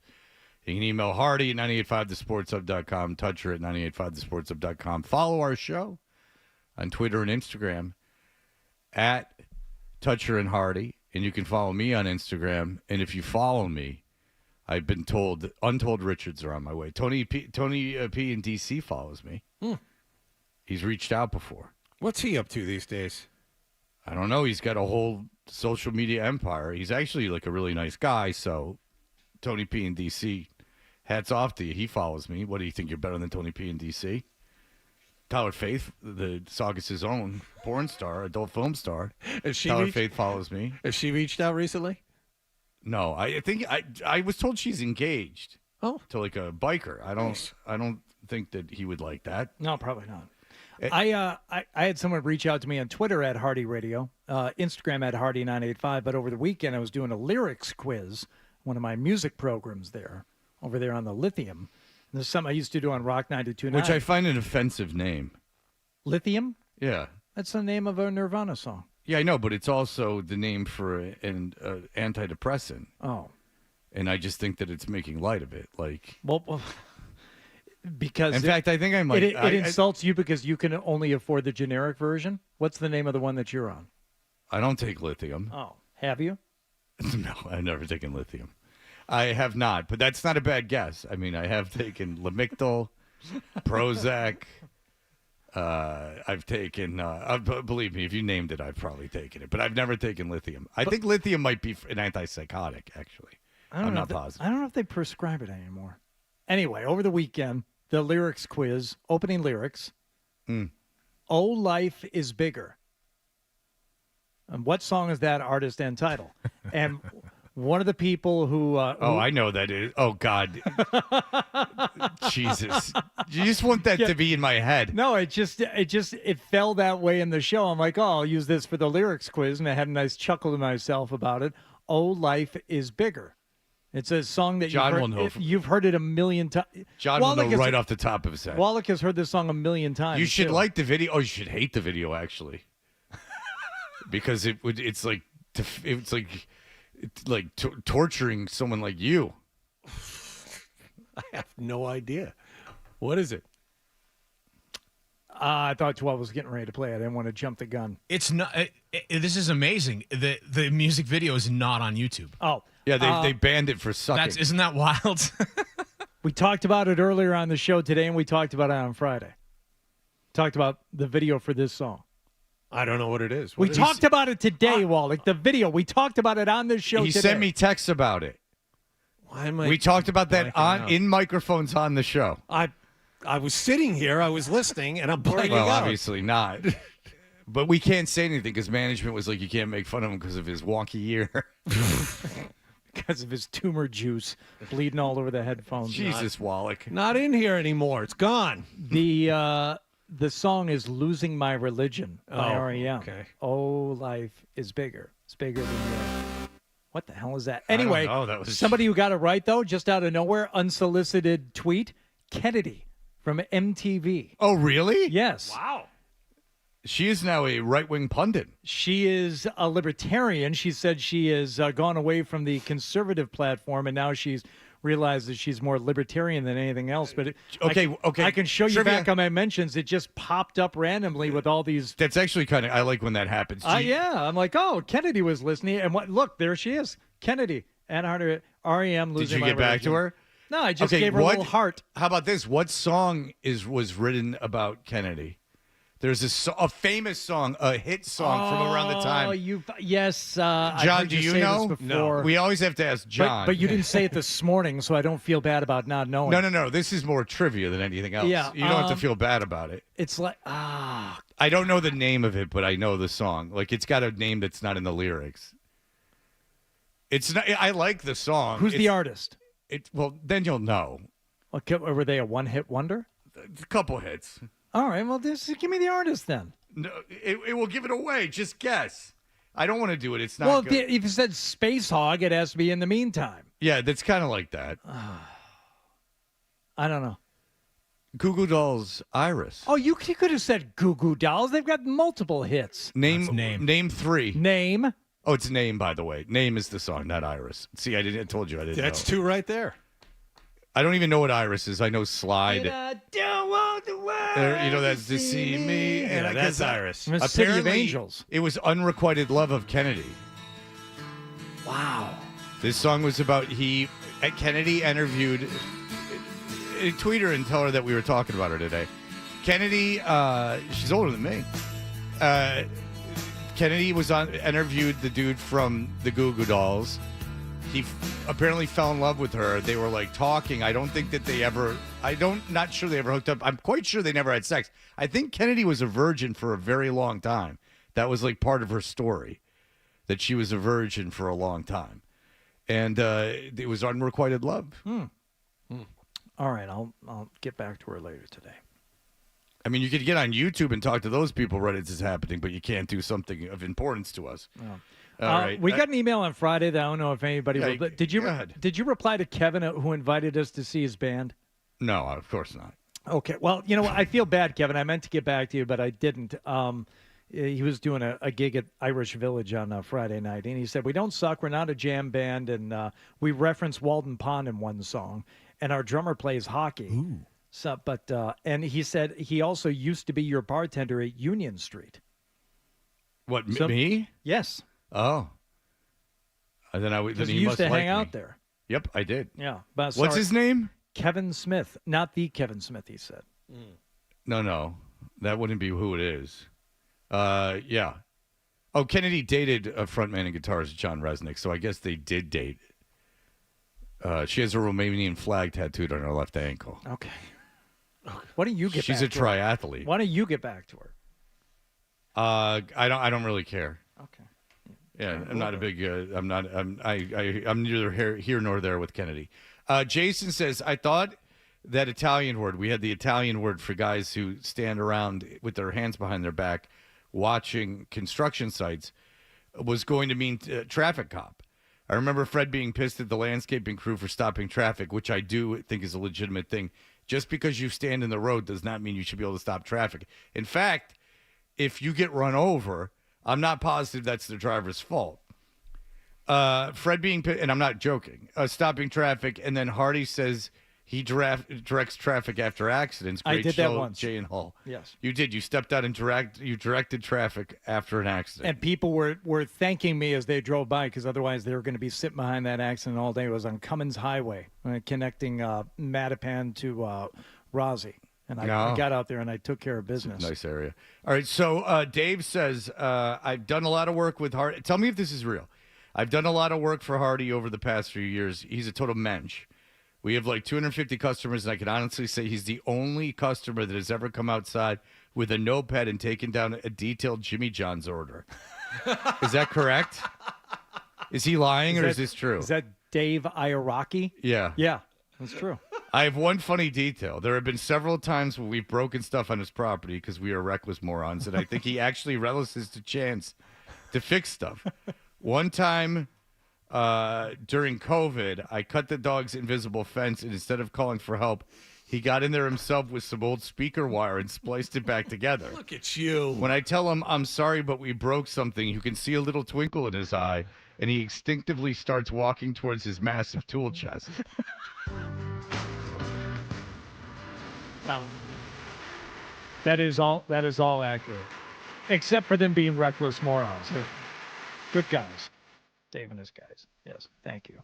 John Everly says, here's what I think it might be about veteran quarterbacks, the logic of the veteran quarterback. But you should ask your football expert guests. I've asked them all. First team practice reps are a key to May's development. May currently gets 30% of the first team reps in practice. If they brought in a veteran backup QB, he would need first team reps. May's first team reps would decrease, slowing his development path. I don't know, and I guess I would have to ask someone this. Maybe Zolak but things have changed a little bit since he played. Like, how much those first-team reps in practice matter for the future of your career? Like, I'm sure they matter a lot if you're forced into action. Right. But if you brought in a veteran quarterback and said this is a redshirt year for May, or a redshirt for next 4 weeks or a redshirt year for May, how much those first-team reps really matter for his development? I don't have the answer for that. But I do think if you have chosen not to play him because you think it's bad for him, that far outweighs 30% of first-team reps in practices during the regular season. I would imagine. But what do I know? What do I know? Frequent emailer and show contributor Zach Zolo said, I've had pneumonia for a week and I've been slowly making the turn out of it. Recently, I fell back in love with The Next Day and Black Star by David Bowie, 2 albums that deal heavily in themes of facing one's mortality and examining one's impact on the earth once they leave it. To help my continual moping, do you have any other records that are about facing death? Any genre is good. The more obscure, the better. Well, you could go to one of David Bowie's rumored lovers, none other than Lou Reed, who he produced several of Lou Reed's records. And I believe that, wasn't that his whole thing? About facing, heroin and all these things? It's like saying, what's that Bruce Springsteen song about America in your car? Yeah, it's all of them. It's just all of them. So I look no further than the Velvet Underground. How about that Warren Zevon album that he made before he died? Isn't that whole thing about dying? But I think that's like a very positive thing. Remember when Letterman gave him like a week of shows? Oh, yeah. Yes. That was, 2 months before he passed away? Warren Zevon is music for people that like... Careful. Like kind of like edgy mystery novels. Like people who think the guy that wrote Bad Monkey is like a kind of like a badass. Okay, I you know what I'm saying? I saw Warren like Zevon. Lawyer, Guns, and Money. I read the biography of Warren Zevon. Is it good? It's great in the beginning. Then he gets sober. It's kind of boring, and then the end of his life is very inspirational. Okay, but when he was an alcoholic. Oh yeah, hoochie moochie. Guns and drinking. He had to get up in the morning and drink a pint glass of vodka, which is not easy to do. We were talking about the drum fills last week and how Mick Fleetwood plays at the end of Lawyers, Guns, and Money. Well, he plays on the whole song, but how much I like the drums on that. So I listened to it. Then one of my services provided me, it's like, oh, you like that? You'll dig this. And it's the Hank Williams Jr. cover of Lawyers, Guns, and Money. It's the biggest piece of crap I've ever heard in my life. And if you want an example of good drumming versus bad drumming, Fred, I should play those two as an example. Like you say you can't tell the difference. You can immediately tell the difference of one guy who sucks and shouldn't be allowed to play drums and have them recorded, and a guy who obviously should. Yeah. Yeah, I mean, Hank Williams Jr. just sucks. Yeah, well, and it's so does the drummer who he has playing on that record. Who likes Hank Williams Jr.? I don't know.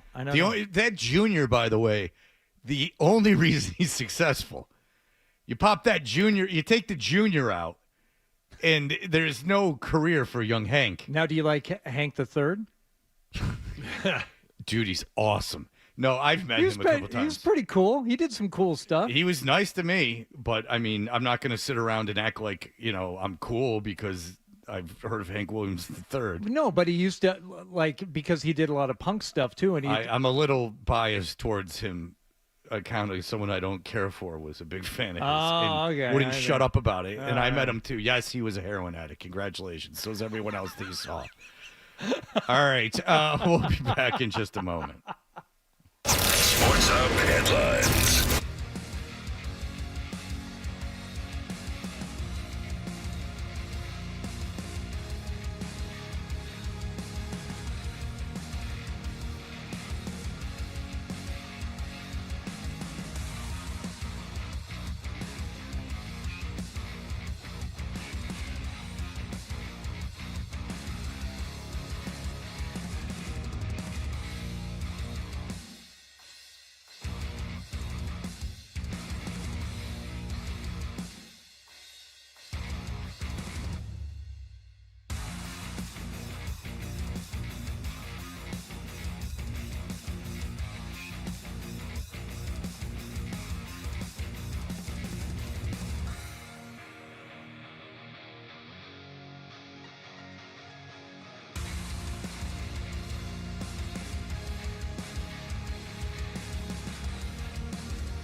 I know, looks like a poodle. It's an effing poodle, dumbass. The Sports Hub. We know what you're thinking. What could I possibly have missed from the show? It's time for The Stack on Toucher and Hardy. Hey, we're Toucher and Hardy. The Stack is brought to you by D'Angelo Grilled Sandwiches. Sink your teeth into steak royalty. D'Angelo's legendary number 9 grilled sandwich, tender, juicy sirloin, onions, and peppers. Mushrooms grilled to perfection. Get yours today. I'll take one. Hold the mushrooms, but I'll take one of those. Everyone loves D'Angelo's. The stack is supposed to be things that we didn't get to. We didn't get to this. Hey guys, today I want to show you all an exercise. This is the 3 thumbs. 3 thumbs and 1 bum. How do we forget to give out our 3 thumbs and 1 bum from the Patriots game, Fred? Because I was not a fan of it the first time. Well, what do you mean you're not a fan of it? It's a benchmarked bit. We're going to do it every week after the Patriots game. We all give a thumbs up to one player, and then we decide 1 bum. So, Wallach, you go first. Who do you want to give a thumbs up to? We'll give the thumbs up to the kicker, Joey Sly, a franchise record 63-yard field goal. Fantastic thumb. Great job on the first thumb. That's a good thumb. Thank you. I'll give it up to the punter. Bryce Behringer. Yeah, good for Bryce Behringer. You seem to control field position there. San Francisco had to go 90 yards when they didn't go for it on 4th down that one time when it was 4th and 3. He got it in. He got it in. You know, inside the 10. Sure. There's my hero, my thumb. I'm gonna go Keon White. He's had at least 2 quarterback hits in each of his first 4 games. You're just going through the Patriot. You're just reading the propaganda the Patriots sent you. Shush. He now has 9 total quarterback hits, the most quarterback hits in the season by a New England player. The 28 that Matthew Judon had in the 22 season, but Keon White, that's keen research. I'm glad we did this. By the way, off the top of his head. You know, I mentioned Bryce Behringer. Well, he extended his streak to 21 straight games with at least one 50-yard punt with a 61-yard punt in the second quarter. Well done. I didn't even know that, but listen, the punter who's we got to come to a consensus on a bum. You know what? We also failed to mention that Mitchell Wilcox got called up from the practice squad and made his debut on the kickoff return team. You have to feel that's a big day for the kid. Give him a thumb. All right, now who's the bum? Alex Van Pelt's the bum. Oh, see, he didn't Alex play. Van Pelt is the bum for calling that stupid-ass 4th and 1 play into the center of the line with a backup center. But they did run the cool play that was called back for blocking the back. Yeah, the lateral. That wasn't bad. That was cool. That was a first down if you didn't get called back. So I take that. I don't like Van Pelt because he called the cool play. I kind of disagree with the commentary, too, during that play. Like, every team in the NFL is going to be practicing that play this week. I'm like, what else did you want them to say? Well, because of the lateral, and that he ended up gaining like an extra 2 yards out of all that nonsense. First down. He wouldn't have gotten a first down unless he had lateraled the ball. Because of the lateral. Now you're just splitting hairs. Just grumpy. It was okay. It was okay. I'll sign off on the Alex Van Pelt. We got to come up with one. I would say Ramondre Stevenson because his fumbling problems and he's not being punished for it. Well, the segment won't end until we have a consensus. No, I'm bum. sorry. I'm sticking with my Alex Van Pelt. All right. Yeah, you're outvoted. Someone get me a thing of scotch and a waste paper basket so I can crumple up paper as I furiously pace, trying to come up with this. Sure. Alex Van Pelt is the bum. Okay, good. Now we can move on with the rest of the stuff. Thank God. So what's going on with the Oasis thing? You said 12. First of all, no Boston date announced. Boston was among the list of cities that were supposed to be announced today. There is no Boston date. I have a question. If they were to play, say, Gillette Stadium, it would be in early September. Do you think that's the reason why is because of the Patriots season that they don't want to? Because I don't know. Will they book shows in September at Gillette? Yeah, that's the reason why the Patriots had to practice an entire week on the road against Miami Miami because of Rammstein. Right. I missed that show. I wish I hadn't. But okay, so that takes that out of the equation. But for the shows that are happening, they did announce that they're not going to be using that god-awful dynamic ticket pricing model. Oh, okay. That really has screwed fans over for a lot of these big shows. And rest in peace to Chris Christopherson, who died yesterday, I believe, at the age of 88. Not someone that, maybe beyond his acting, but he wrote a lot of great songs. He wrote Me and Bobby McGee. He wrote Sunday Morning Coming Down, and he hung out with Waylon and Willie, and, he was part of that crew. He was one of the Highwaymen, wasn't he? Yeah, and speaking of that, we had a long time ago, I was on a show with someone, and we had Jeff Tremaine from Jackass. We had Johnny Knoxville and Jeff Tremaine on, and the other person on the show was going, yeah, I've always wanted to get a tattoo. Me and 4 of my friends were each going to get one of the Highwaymen tattooed on our arms. No. And then we could stand together and it'd be all the Highwaymen. No. And Tremaine just went, that's stupid. And I went, thank you, Jeff Tremaine. Well, let's end on that. Were you thinking about it? Just get the tattoo, dum-dum. Are you and your pals going to get a tattoo and line up? Stand with your arms next to each other? Yeah, what the hell's wrong with you? Why don't you just get a charm with half a heart on it? And the only puzzle pieces fit together. But it was great because Tremaine just went, that's dumb. I wish I could find it. Maybe I can. All right, that'll do it for us. Hockey starts soon. That'll do it for us. Everyone have a great day. John and I are off to the Garden in 2 hours.